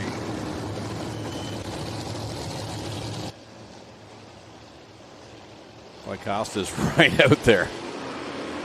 Back to the green flag. Bigelow way down low. Costa goes up high as they work it down the back stretch another time. Schwedek backs up a little bit to Johnny Miller as they go down in 3. Miller's going to try and make the move. Johnny Miller down low. He'll pick up the 3rd spot from Logan Schwedek. Jesse Costa continues to work that high groove in 1 and 2, running lower in 3 and 4, but he is committed to the outside in 1 and 2.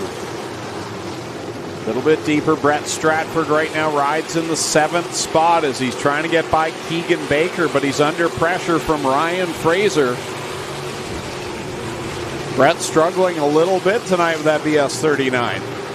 Yeah, it doesn't have this blazing speed we've seen out of him some weeks, that's for sure.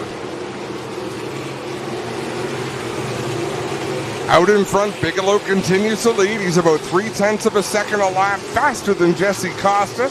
It'll be 3 laps to go, so he may encounter slower traffic before the end of this one. That's what Jesse Costa needs if he's got any hope of beating the Dynablast 71, because it has been lightning fast here tonight as they come this time by to the Mobile 1. Now it's 2 to go. I'm confused. Don't watch the flag, man. 2 to go as Bigelow heads into 3 and 4. This time will be the Mobile 1 white flag on display. A little bit of lap traffic right now for Brent Bigelow, but Jesse Costa good distance back. Bigelow will work to the inside of Devin Bacher, roll it through 3 and 4, and come to the checkered flag. Brent Bigelow will pick up the win. Jesse Costa second. Johnny Miller with another podium finish. Logan Schwedick in 4th, and it's Lance Erskine completing the top 5 over Keegan Baker. Brett Stratford in the 7th spot. Ryan Fraser finishes in 8th. Brian Anacoke 9th, and Tanner Podwinski rallies back for a top 10 after he had problems, if you'll recall, earlier in the night. So a good job by Tanner Podwinski to make it back up to the 10th spot. There's your winner, Brent Bigelow, in the Dynablast 71. He'll be down in Slack Lumber Victory Lane. Are they going to? I believe we're going to forego Victory Lane because we've had some precipitation. So we're going to keep the show rolling and bring the Thunderstocks out onto the racetrack. And you're on lineup duty for the rest of the night, Greg Callan. Oh, wow. Leave the booth for 10 minutes and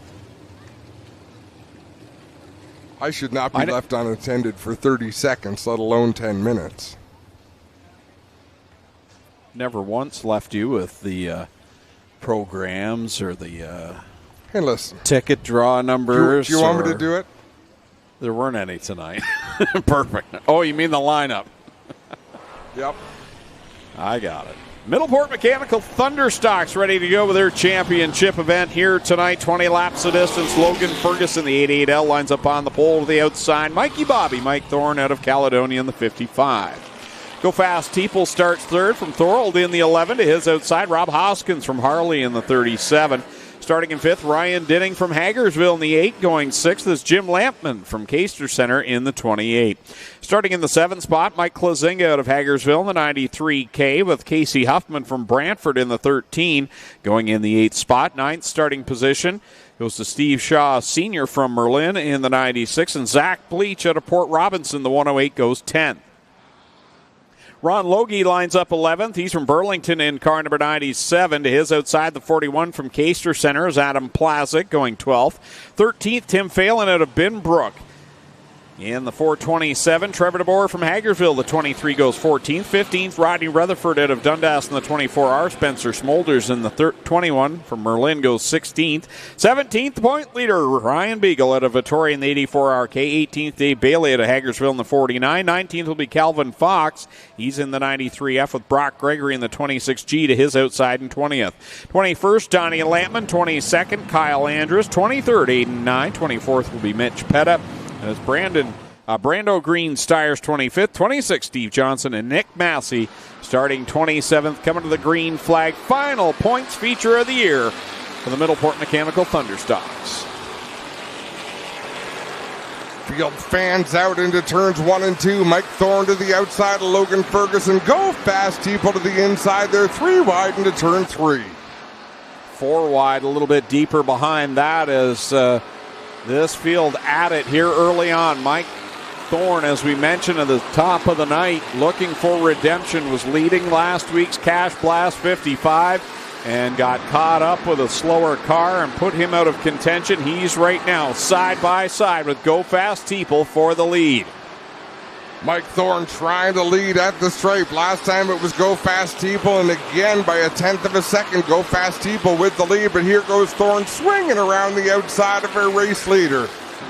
Still 4 wide back there for 7th on back as Dave Bailey in the 49 down low. Right in the thick of this. Second place in points is Dave Bailey. Mike Plazinga up into the outside wall in turn number 4, keeps his foot in the gas.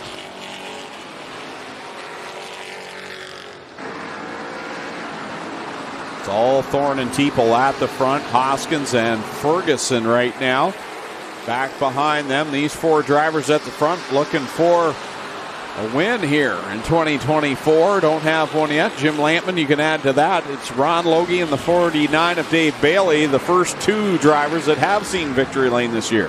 And Bailey's looking good in that Bailey groove down low, although he closes in on Rob Hoskins, and Hoskins running the line he'd like to be in.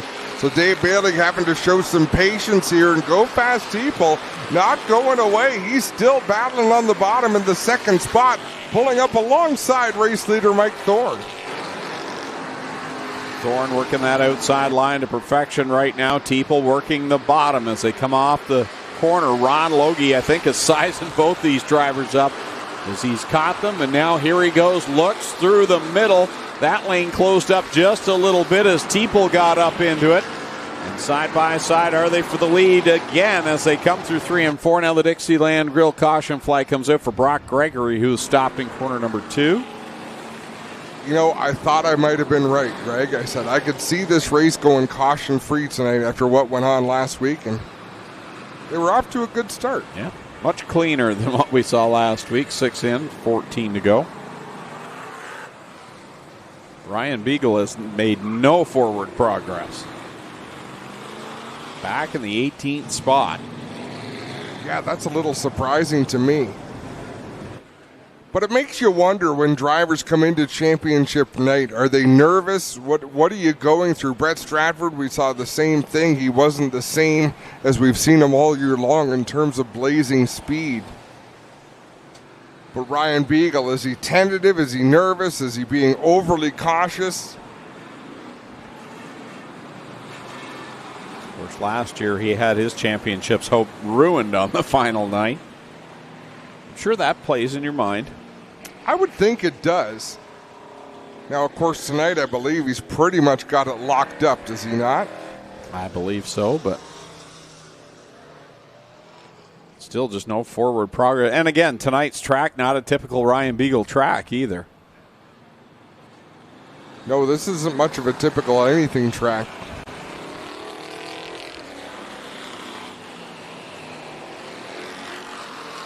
So we double up the field and go 1 to go. Go Fast Teeple has retaken the lead. He led by 4 1/1000ths of a second at the stripe last time over Mike Thorne. So with 6 laps complete, it's Go Fast Teeple bringing us back to the Cargo Ease restart zone.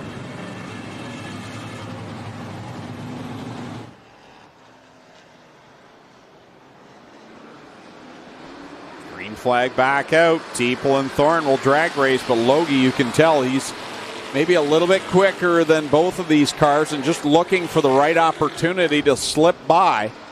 And he's been trying that middle line, but it closes up too quickly. Well, Dave Bailey's going to get there and create all sorts of havoc for these race leaders as he can get things done in any groove. Logie shuts Dave Bailey out on the bottom. They're going into 1. A little bit of contact made with Go Fast Teeple. Good aggressive racing in this Fender class division. Wow. 4 wide for the 2nd spot as they come off the corner. Here comes Logie now down to the inside. Left front, I think, is down for Zach Bleach in the 108, and everyone got by him somehow. And that's going to put us under the Dixieland Grill caution again. Well, Rob Hoskins did him a favor by spinning out in turn number 2 and ensuring that the yellow was going to come out as Zach Bleach limping that 108 back towards the pit area. And here we see a big moment as Ron Logie gets into the race leader, Go Fast Teeple. So Zach Bleach his problem started down in corner 2. I thought it happened up there in 3 and 4 where everyone gathered up, but that was a long lap for him. 8 laps complete, 12 laps to go.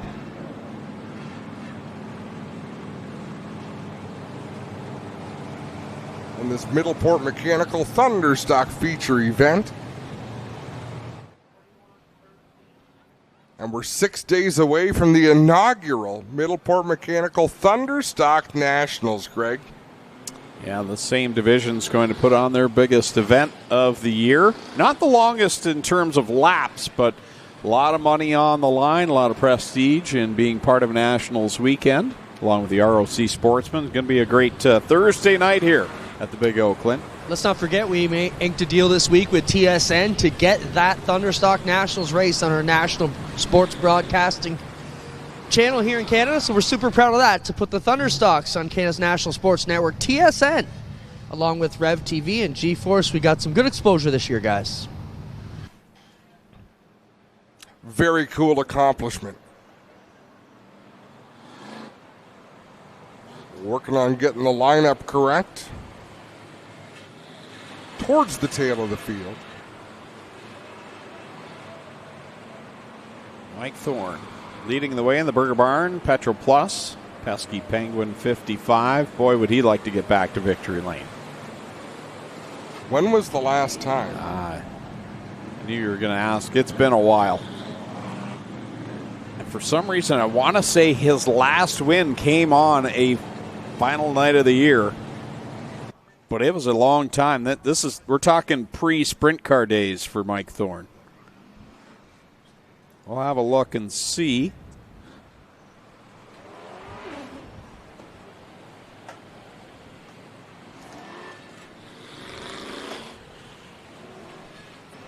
...2012, I believe, and it was season championship night. September the 7th, 2012, I believe, was Mike Thorne's last... Wow. Thunderstock win. But as we mentioned, he raced crate sprints for a while, 360 sprints, and has come back. You look like you're 100 years old when you're trying to read a computer. Wow.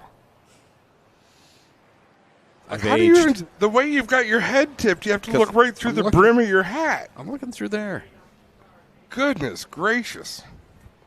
Do you need me to make some flashcards for you? It's easier to do this than switch my glasses, so...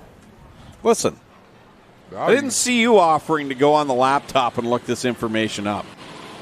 No, that's something that that's your kind of deal, Greg. Look, you are the stats man. You bring no, actually, I asked the question, didn't I? Where's Tommy when we need him? I miss Tommy. We never fought.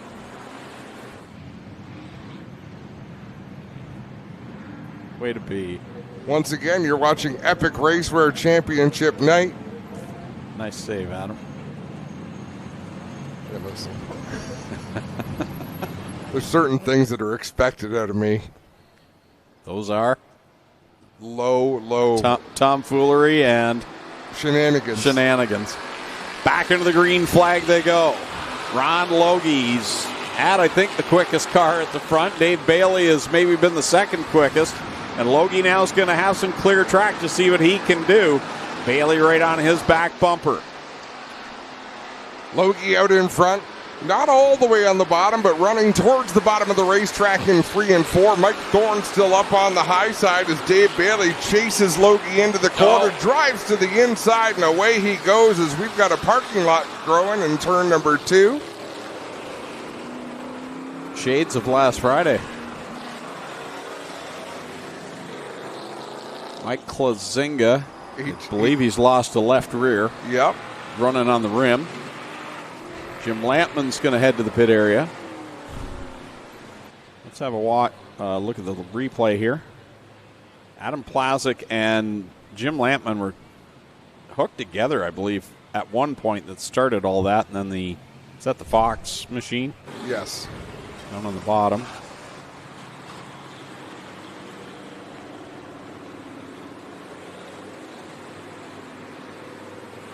Adam Plazik going to drive away and probably being told right now, hey, you got a flat left rear tire and a tire rub on the left front.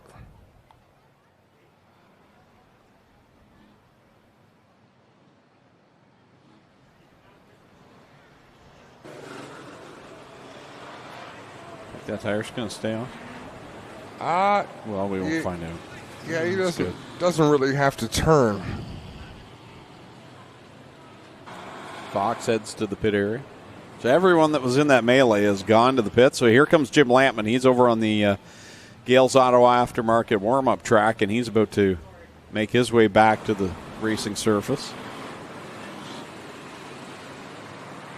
See, and that's how you know a driver's a veteran, when they realize time is of the essence, get themselves directly to the pits, get the service they need to get back out to the racing surface. Oh. Well, that's Mike Klazinga's tire. Yeah. It's up out of harm's way.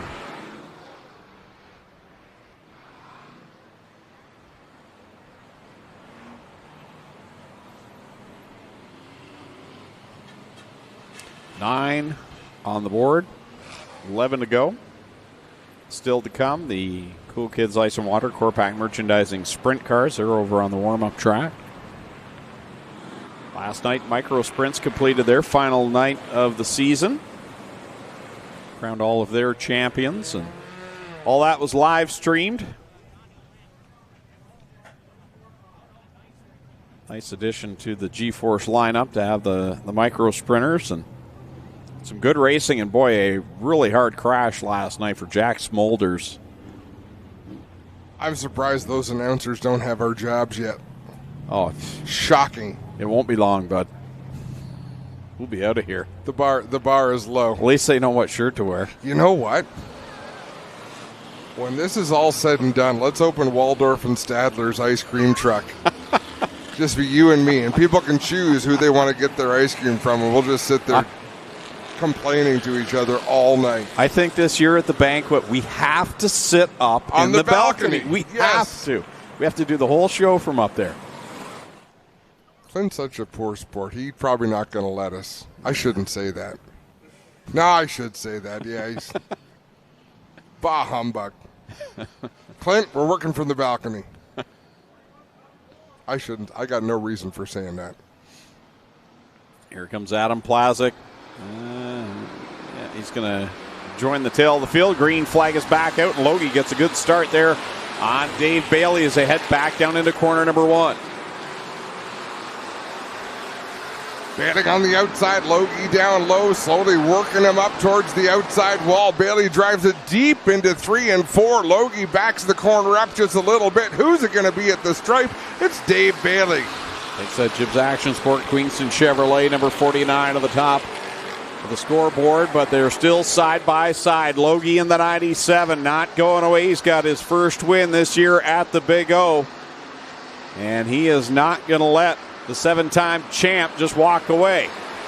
No, he's pedaling hard down on the inside. Dave Bailey drives it deep into the corner, lets the car come up the banking, but Ron Logie really doing a nice job with his timing. They race door to door down the backstretch, and you can see how Logie backs up the corner just a little more than Dave Bailey, but allows him to get back to the throttle even quicker than the 49. 12 complete, 8 to go now. For race leader Dave Bailey. Logie right there, 2-car breakaway. Mike Thorne right now in the third spot's got a little bit of comfort space as it's 3 wide, but they're a little bit behind him. Trevor DeBoer, Logan Ferguson, and Spencer Smolders. Out in front, Dave Bailey starting to pull away from Ron Logie. About 5 car lengths between first and second place as they work down into 3 and 4. We got trouble in turn 1. Go fast T-pull up there. Rob Hoskins, Ryan Denning. And I've got to go back and walk back what I said. If anything, Clinton Jeffrey is not a poor sport because he puts up with us, Greg, each and every week. So Clinton Jeffrey is an enabler. That's what he is. I just wanted to make sure we had the right term. He enables us to be complete donkeys. I think he's left. I haven't heard from him in a while. I'm here. Uh-oh. Hey, Clint, can He's we just listening. Can we That's trouble. commentate the banquet from the balcony? No. Come on. Oh, man.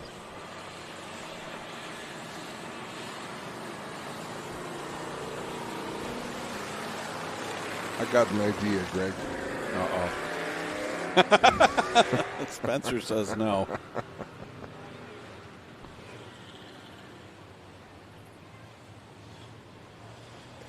Go Fast people going to need a hook from the front end as the tow truck backing up to the 11 machine. Yeah, the right front tie rod has come away here. Jack's working over there to give you a shot at the right front. And you can see it's angled inward at the top and angled out here as things are not lined up the way they should be. Of course, he's going to have all this body work and kilting, if you will, to get out of the way here to keep it rolling. Tartan. I believe you call it tartan. There we go. I should know that. So, I'm from Scottish descent. But Spencer just asked a question saying, what is with the Powerade bottle? So if you watch NASCAR racing, when a car overheats, you see steam blowing up the windshield of the car, and it's kind of a dummy line to let the driver know, hey, you're overheating. Clint mentioned it earlier. They don't run windshields in these cars. They run screens. So you don't want steam blowing up into your screen because it would burn the driver. That is where the overflow from the radiator goes. So when it starts to overheat a little bit and bubble up and gurgle up, that's where it goes. I didn't realize that until a few weeks ago when the mod lights were here, and I pointed it out that Sean F. Toddy had that. And theirs, of course, would be in the rear, but that's interesting. You learn something all the time.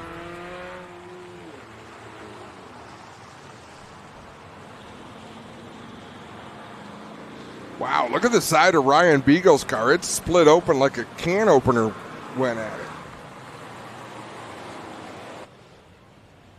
So the left side looks beautiful, but let's not remember, guys, it was this night last year when he came in leading the championship as he has tonight, got into a jingle right here in turn number 2.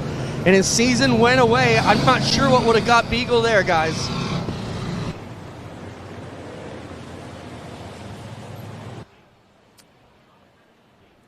So getting a few drivers sorted out here at the tail of the field, and then we'll get them lined up and ready to go. Back with 7 laps left to go.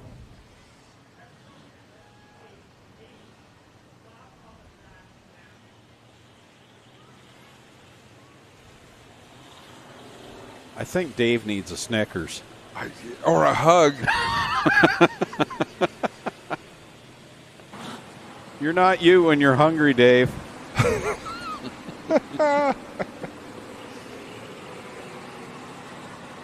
He's getting them to do what he wants them to do. Now Clint's heading out there. They better get their act together before Clint gets there, or they'll be hell to pay. 13 laps in, 7 laps to go. We're doubling up at the line. Dave Bailey is the race leader in the 49. You all right? I'm hiccuping like I'm drunk. It's my Foster Brooks impression.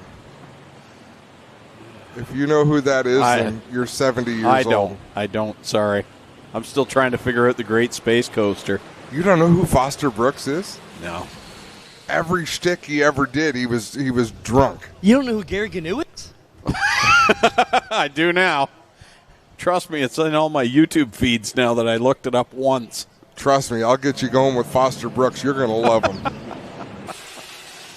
Dixieland Grill caution flag back out as Ryan Dinning has come to a stop the inside of corner number 1.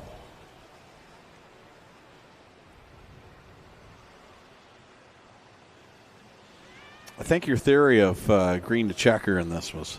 Yeah, I was a little off. Ryan Dinning is not terribly impressed. You could see him tossing the gloves over there. So whatever happened, he realizes it's terminal.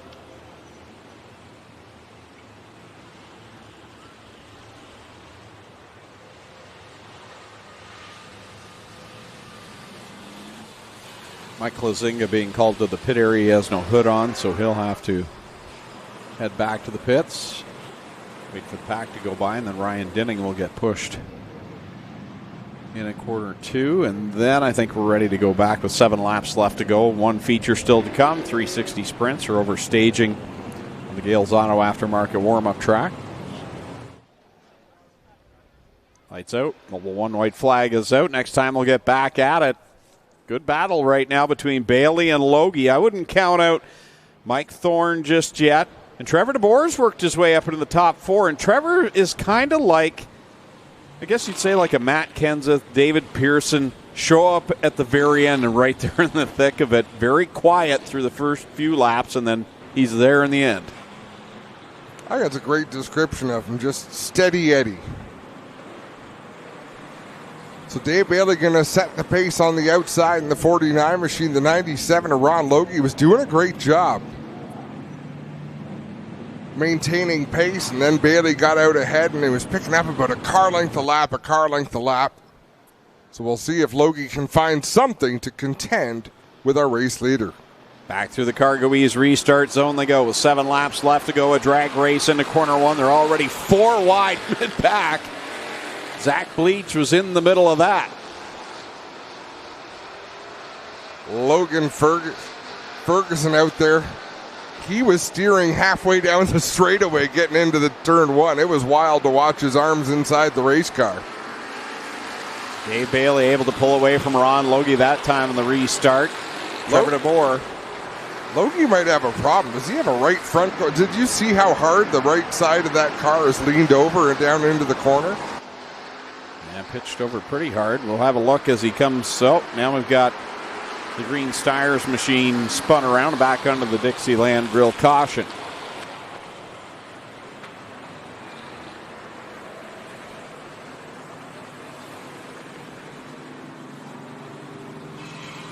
We'll have a better look at Ron Logie's car as he comes by the front stretch this time. I don't know if something's broken on it or... That car's always got a mean pitch to it as it is. It just looks mean the way it's set up. We'll have a look. It's maybe a little soft in the right front. Almost like he should have a mullet with AC/DC rocking out of that. Kind of like our Thursday night announcing crew. Yeah, we gonna get these kids a haircut or what?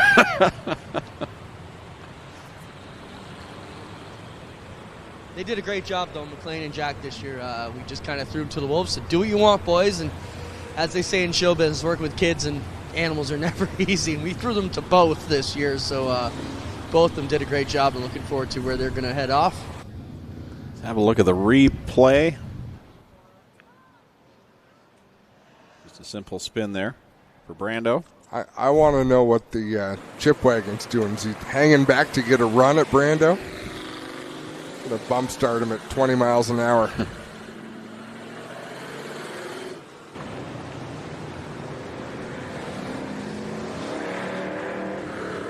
Six to go. You know what the biggest vote of confidence this Thunderstock class has got tonight is the fact that they're pushing off the sprint cars. The sprint car drivers believe in them. I saw that. I thought, I don't know. That's a bold move.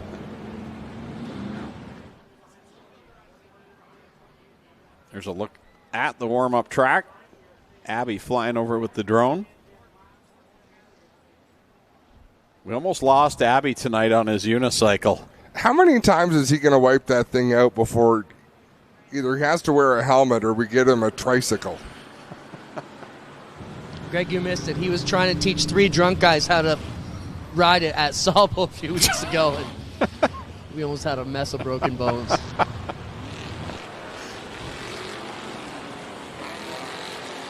I'm a little disappointed we haven't got to talk about Hot Bubby much tonight. I just watched it drive by, and it just brings a smile to my face. Hot Bubby is running deep in the field. And anyone that doesn't know what that means. That's the 77 car, but right above the number it says Hot Bubby. Everybody knows what it means. Nobody is watching us for the first time. There's a few watching for the last time, though.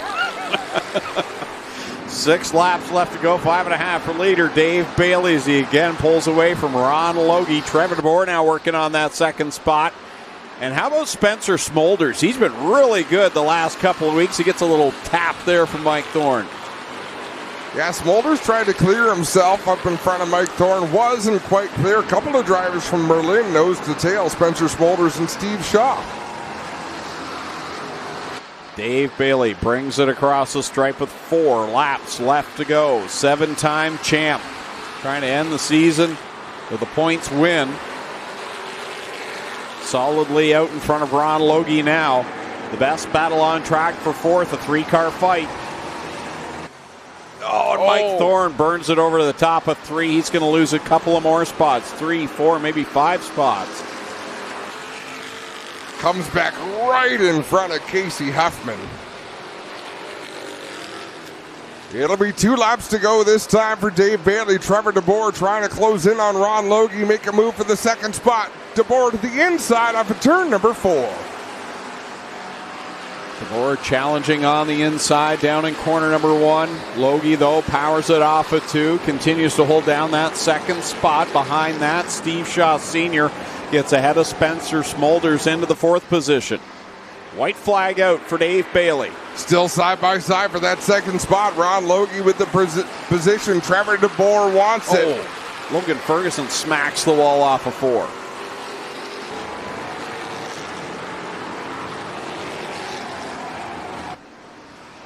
Checkered flag. Dave Bailey going to take the win. Coming home 2nd. Who's it going to be? Ron Logie by a nose over Trevor DeBoer.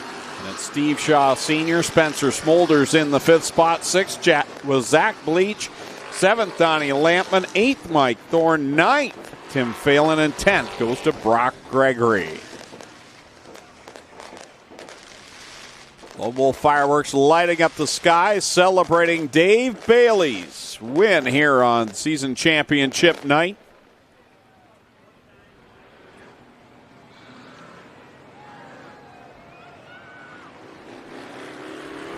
One feature still to go. It's snowing. That's Lone Wolf Fireworks. Doesn't just do fireworks, they do snow. So we're going to motor on through and skip victory lane as we get ready for the 360 sprints, the Cool Kids Ice and Water. Corpac merchandising. Sprint cars ready to come out onto the racetrack. Their 25-lap feature.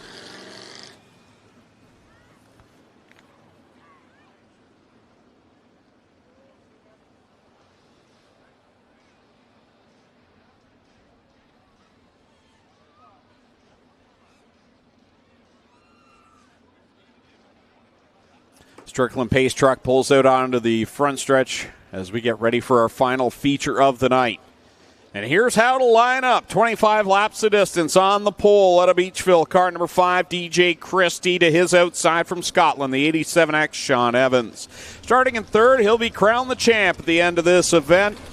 Out of Scotland, the 47X, D-Dubs, Dylan Westbrook. Rolling off 4th, the champion of 2023 from Stevensville in car 71, it's Mike Bowman. Going 5th out of Tilsonburg, the 17X, Corey Turner. And lining up 6th, his brother out of Dunville in car 15, Ryan Turner. Starting 7th from Cheektowaga, New York in the 94, Todd Hoddick. And rolling off 8th out of Mount Bridges, the 45, Tricky Nick Sheridan. Starting in 9th out of Hamilton, the 19, D. Allen Downey. Going 10th from Thamesford, car 7, Eric Gledhill. Rolling off 11th out of Beamsville, the 88H is Josh Hansen. Starting 12th from Tonawanda, New York, the 7NY is Matt Farnham. Going 13th out of Binbrook, the live wire, Liam Martin in car number 9. 14th from Fremont, Ohio in the 20I, it's Kelsey Ivey. Starting 15th out of Ohsweken, car 0, the Ohsweken Flyer, Glenn Stiers. And also from Ohsweken, the 77E is Ashton Van Every going in the 16th spot. Starting in 17th out of Freelton in the 12DD, it's Darren Dryden. 18th spot from Ohsweken, the 68 of Aaron Turkey. Rolling off 19th, it's Ryan Conium from Burlington in the 46C. And starting 20th, Tyler Palace out of Ohsweken in the 77T. Starting in 21st from Interkip, the 84L, that's Mike Lichty. 22nd from Brantford, the 49L is Lucas Smith. Rolling off 23rd from Caster Center, the 11 is Jamie Turner. Starting 24th from Dunville, the 46, Kevin Pauls. And starting in the 25th and final spot out of St. Williams, it's John Burbridge Jr. Well, guys, we must talk about the big addition last night. Big Brian Palace, saw him at Microsprints, gave me $10,000 extra for the winner's share next Saturday. That means the 20th edition of the Northern Sprint Car Nationals for the 360s will pay $30,000 to win next Saturday and $2,000 to start, which is a first-place win on a regular Friday. Thanks so much to Palace Brothers Racing, Big Brian Jr.'s Bait and Tackle for the addition. Guys, it got crazy in the midnight hour there with donations last year. We're a week out, and they're starting to roll in already. Our Lockhart's Odyssey 1 to watch tonight. He set fast time and hot laps new track record. Sean Evans, the 87X, been very quick. And we'll watch him start from the outside of the front row with DJ Christie to see if he can knock off Dylan Westbrook here tonight. Field coming up to speed in behind the Strickland's pace truck. And I believe we're going to see the Mobil 1 white flag this time by from Carter Long as they cross the start-finish line. DJ Christie, Sean Evans, they were the two quickest in hot laps tonight. Both knocked down track records. Sean ended up with the quickest of all. White flag goes in the air. Ladies and gentlemen, final feature of the night, collecting points for the 2024 season. 2x2. 13 rows of beautifully prepared sprint cars ready to come to life. DJ Christie, Sean Evans on the front row. The Strickland GMC pace truck will pull off on the backstretch. DJ Christie, Sean Evans creeping down to 3 and 4. Ladies and gentlemen, you came looking for a show? Well, here you go. Let's end all the anticipation as we bring to you our feature presentation.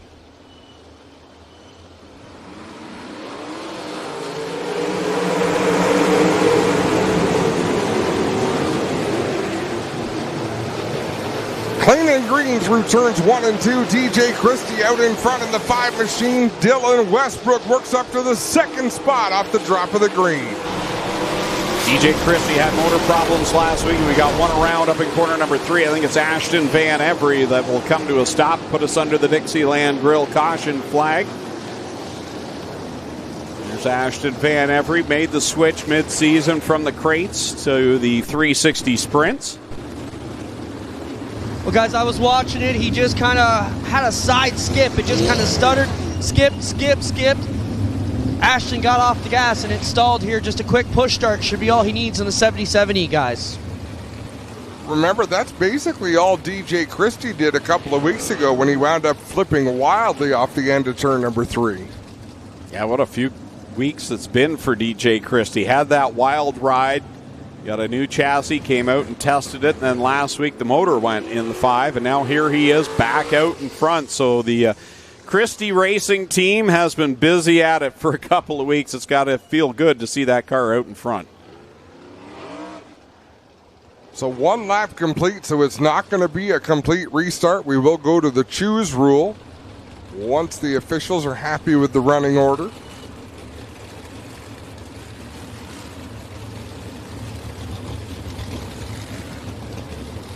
DJ Christie early in hot laps, he had the new track record, set that time the first time under 13 seconds. Down in the 12-second bracket, and then in the next group, Sean Evans came out and bested him. So DJ held it for about 5 minutes. Maybe not even that. It was a good 5 minutes. It was good, though. What a track tonight. It has been fast. Choose cone is out. Chris Long grabs the other end there.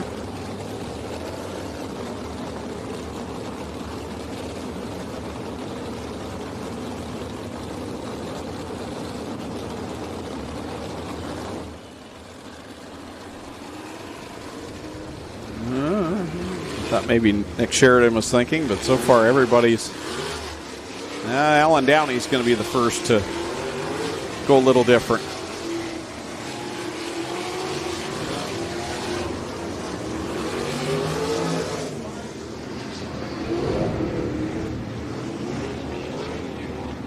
One on the board, 24 to go. DJ Christie and now D-Dubs. Dylan Westbrook will bring us back to the green flag through the Cargo Ease restart zone.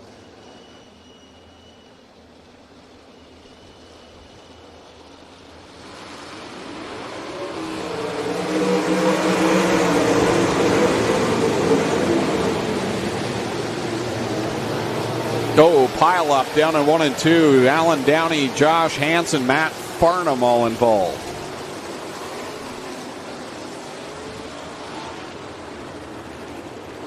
been a struggle here tonight.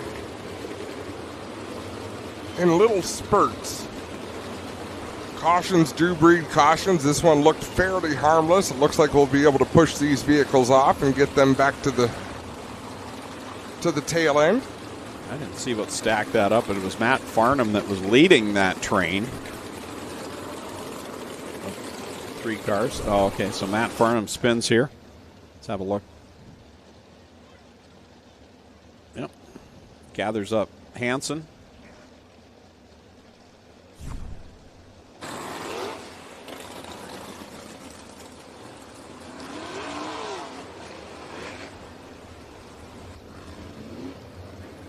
Well, guys, I don't see anything majorly wrong here with these cars. They're just going to get them turned in the right direction. We'll get them pushed off and headed on their way. Josh Hansen, no issues on the 88H, as same situation here with the 7NY of Matt Farnham. Both just need a push and a restart. We'll get going. We wait for the field to come by and then shove them off.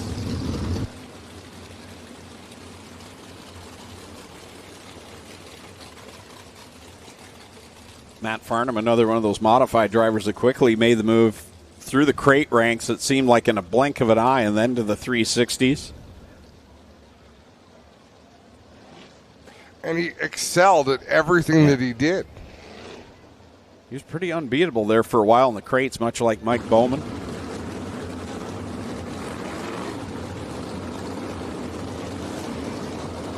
Josh Hansen giving that car a little bit of a swing back and forth, make sure everything's in place.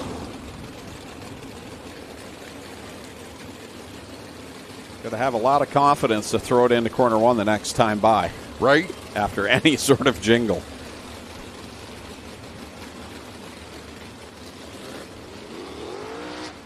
Choosco making its way onto the track, so next time by they'll be able to make their selections.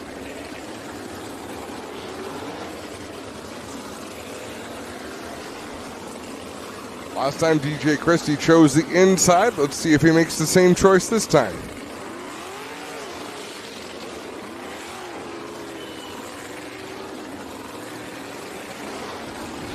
Oval 1 white flag displayed by Carter Long.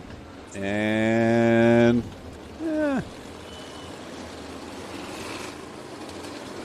same move. This time Alan Downey does not. Kelsey Ivy's going to be the first one that decides to go outside instead of inside. She's done much better tonight than her first appearance here. As Clint mentioned, they struggled a little bit in their first couple of races at Ohsweken Speedway, but Kelsey, she's up to the 12th spot right now in that 20i. Yeah, it looks like a good decision to come up here and shake things down a week before the Nationals.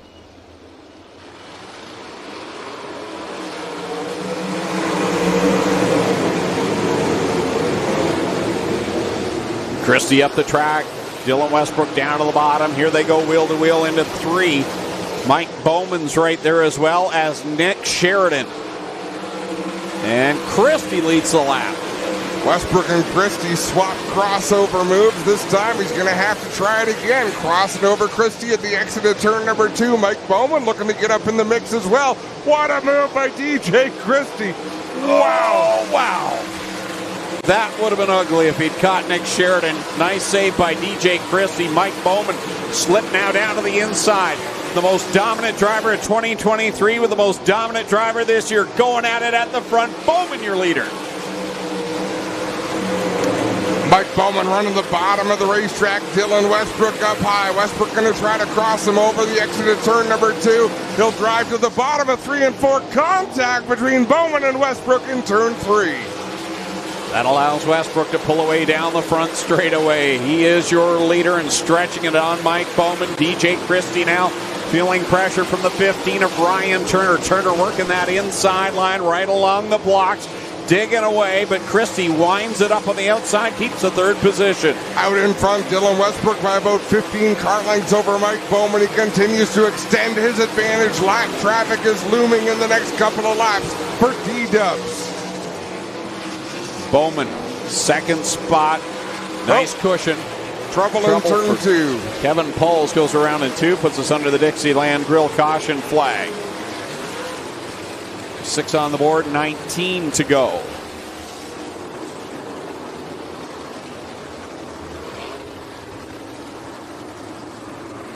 Little bit of precipitation, but not too much. Just enough to keep the dust down. Yep. Kind of.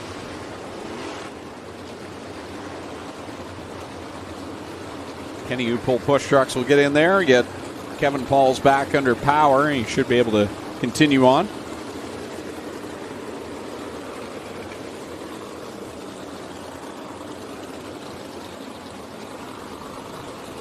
Clint mentioned during the interviews at intermission with Mike Bowman that Mike's peaking at the right time, and Mike kind of said, well, you know, what do you mean the heat? But I think Mike is starting to peak here. He's showing more strength leading into the time that it means the most when the big money's on the line next week. And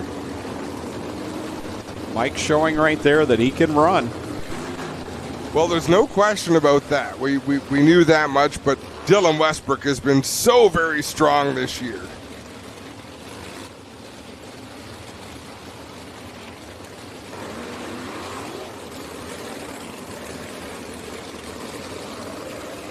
One loss all year. And the guy that got the win that night, Mike Bowman.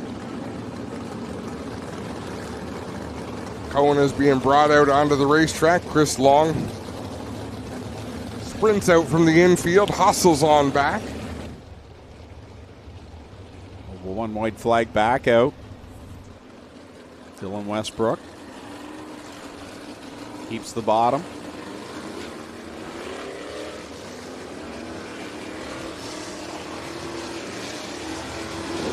Liam Martin, long ways back, but he's the first one to change things up, stick to the outside line.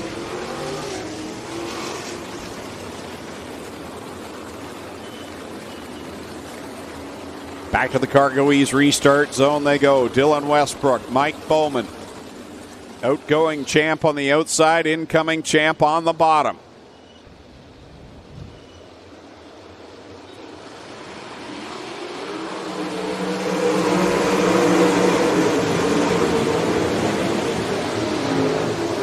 Wow, what a launch by Mike Bowman off of corner 2.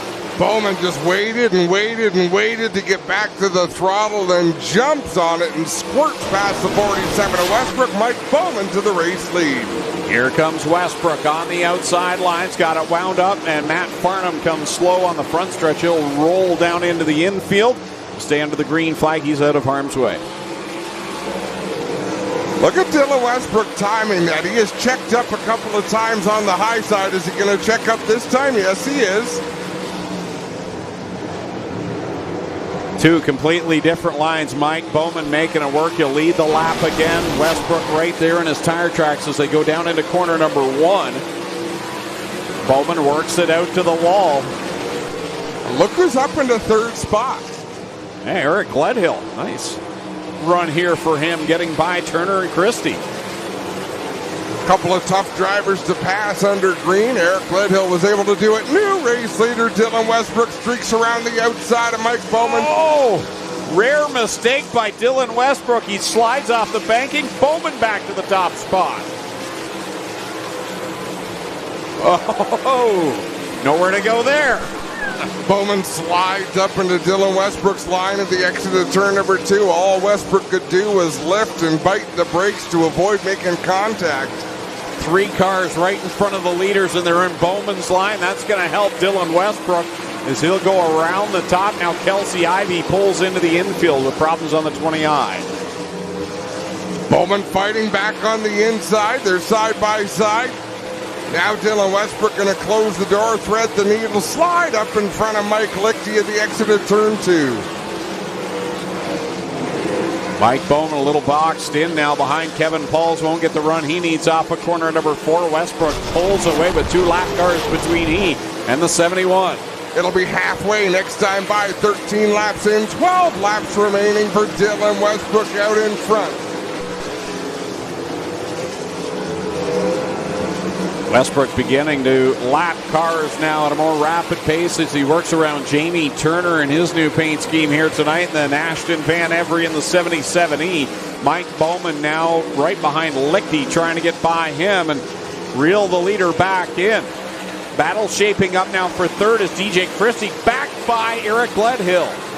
Swings around on the outside of Eric Gledhill. Gledhill will fight back, try to make a move on the bottom of DJ Christie with that smooth line around the high side to take the spot.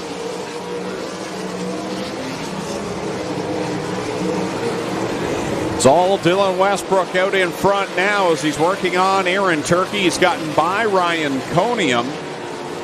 Mike Bowman still with those 3 lap cars between he and the leader. Now about a straightaway between the top 2. Amazing how quickly that can happen too. Dylan Westbrook just found himself a line and a groove and a rhythm that has him rocketing around this Ohsweken Speedway. Sean Evans started on the front row. He's going to get lapped by Dylan Westbrook as he begins to really set a torrid pace here, catching Tyler Powless and Glenn Stiers next. Those two swapping back and forth right in front of the leader. Westbrook going to split through the middle of them, slide up in front of Powless. Powless has to bite the brakes to avoid getting in the back of him, but that's sort of the luxury you have when you're the race leader.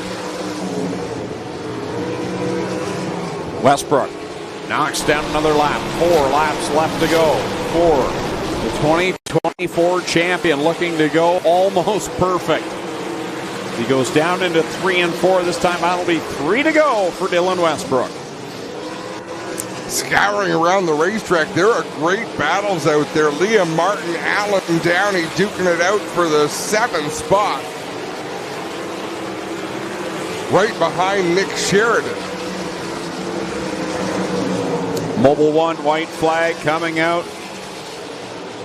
Next time by, 2 to go for Dylan Westbrook.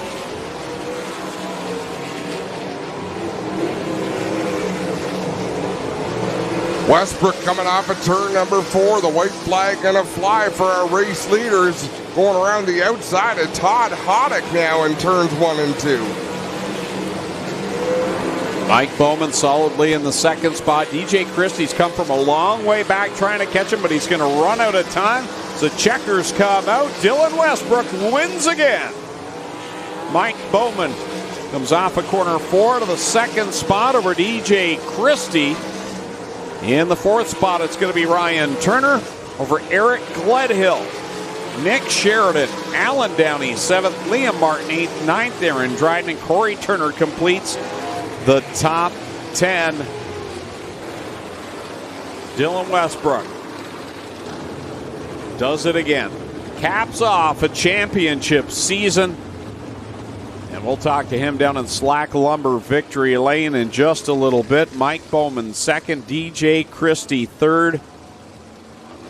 They'll all be down in Slack Lumber Victory Lane. We'll try and catch up with some of our other winners and champs as well. But a great night of racing. I want to thank everyone that came here tonight, this morning, and even mid-afternoon. Didn't look like we'd see any racing today, but we got the whole show in. Fantastic night. Great job by Ziegler and the track crew. Even though Mother Nature had a lot to do with things here today, they had to run with that audible and make sure things were raceable, and they certainly did that.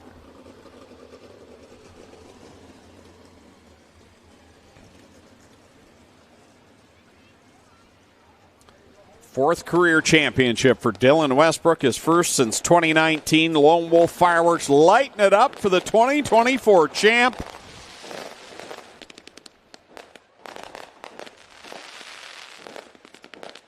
It didn't come easy tonight. A great battle between he and Mike Bowman. What a treat that was to watch. Oh, just a classic battle. Once he completed it, Westbrook found his groove, found his line, was able to drive away, but it was fun to watch them duke it out for those few laps. Well, he's got his safety gear off. He's working on his way out here. How about it for Dylan Westbrook, everybody? This is, I believe, a new regular season record for wins. Dylan Westbrook continues the legacy here at the Big O. Well, champ, congrats, buddy. It's been a great season. I mean, I don't think you could make it any picture perfect. If you drew out your perfect season, could you have written it any better than this so far? No, this is a great season, especially after last year. Not that we really struggled, but just didn't have a few things go our way. So come back this year and do this. This is awesome. Really got to thank all the crew, all the sponsors, the whole Hill family, everyone who helps out and get this car here every week. How do you feel about Nationals? You know, Bowman, first time anybody really put some heat on you in a while here. You're going to have a lot of heat next week, Dill. How do you feel about that? I feel pretty good going in. I mean, the top had started going away there at the end, but we could still be pretty competitive and move around too. So I'm real excited going in, and hopefully our good luck continues. You've had a momentous year. You know, pick up the all-time wins, continue to grow that. What would make the final piece? I guess Nationals win, right? Yeah, for sure. Won a lot here, but never won a national. So that's the goal, and hopefully we can keep this going and finally pick that up. Good luck, Dylan. Thank you. How about it for a great champ we've got here with the 360s, Dylan Westbrook, everybody.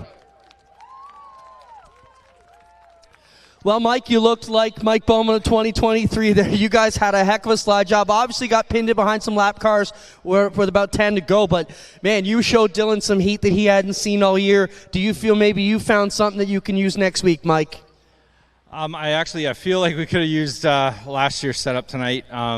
Obviously, we come here tonight. We're setting track records and everything, almost every class. And the track really transitioned a lot tonight. So kind of fooled us a little bit. I had some moments of greatness there, but, I was pushing the car really hard. And we fell off there at the end. And, he's on a real roll. And, when you're on those rolls, the confidence is worth a few tenths too. So great year here. Good call on running the races tonight. And I got to thank Glenn Stiers and Chantal for their support this year with the chassis, the engines, Dynablast, TKC Metal, IRP Max, Douglas Hydraulics, Canaflex. Johnny come on board this year. Hopefully he's watching tonight. Luke, Contemporary Concrete, Dave Reedy, Penske Shocks, and Guy Forbrick for helping me out all year. We didn't get to talk to Brent because we were hustling through this weather and it's still raining on us here as we stand here.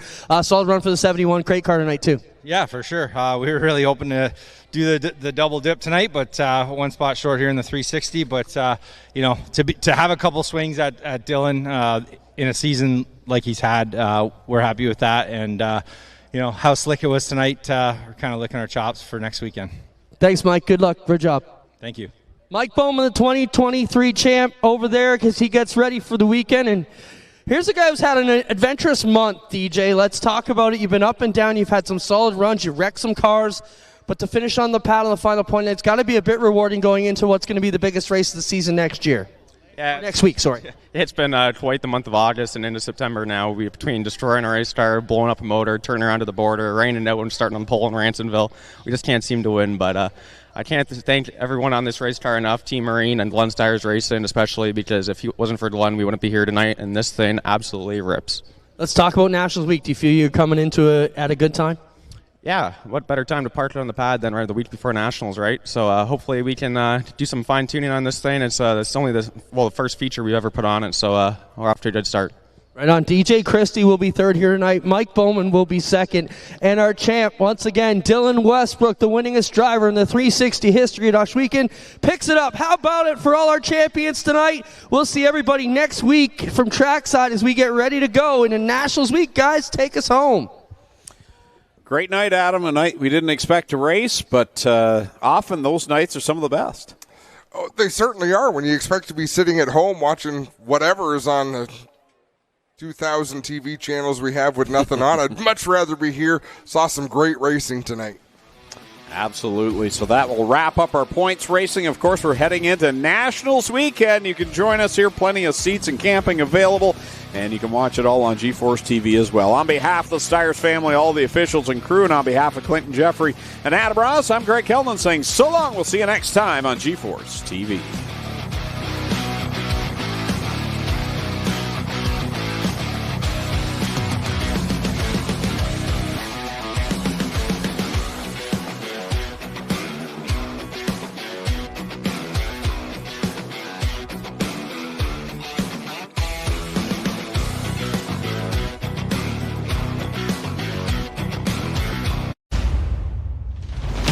Copyrighted broadcast may not be reproduced, retransmitted, or used in any form without the authorized written consent of GeForce TV.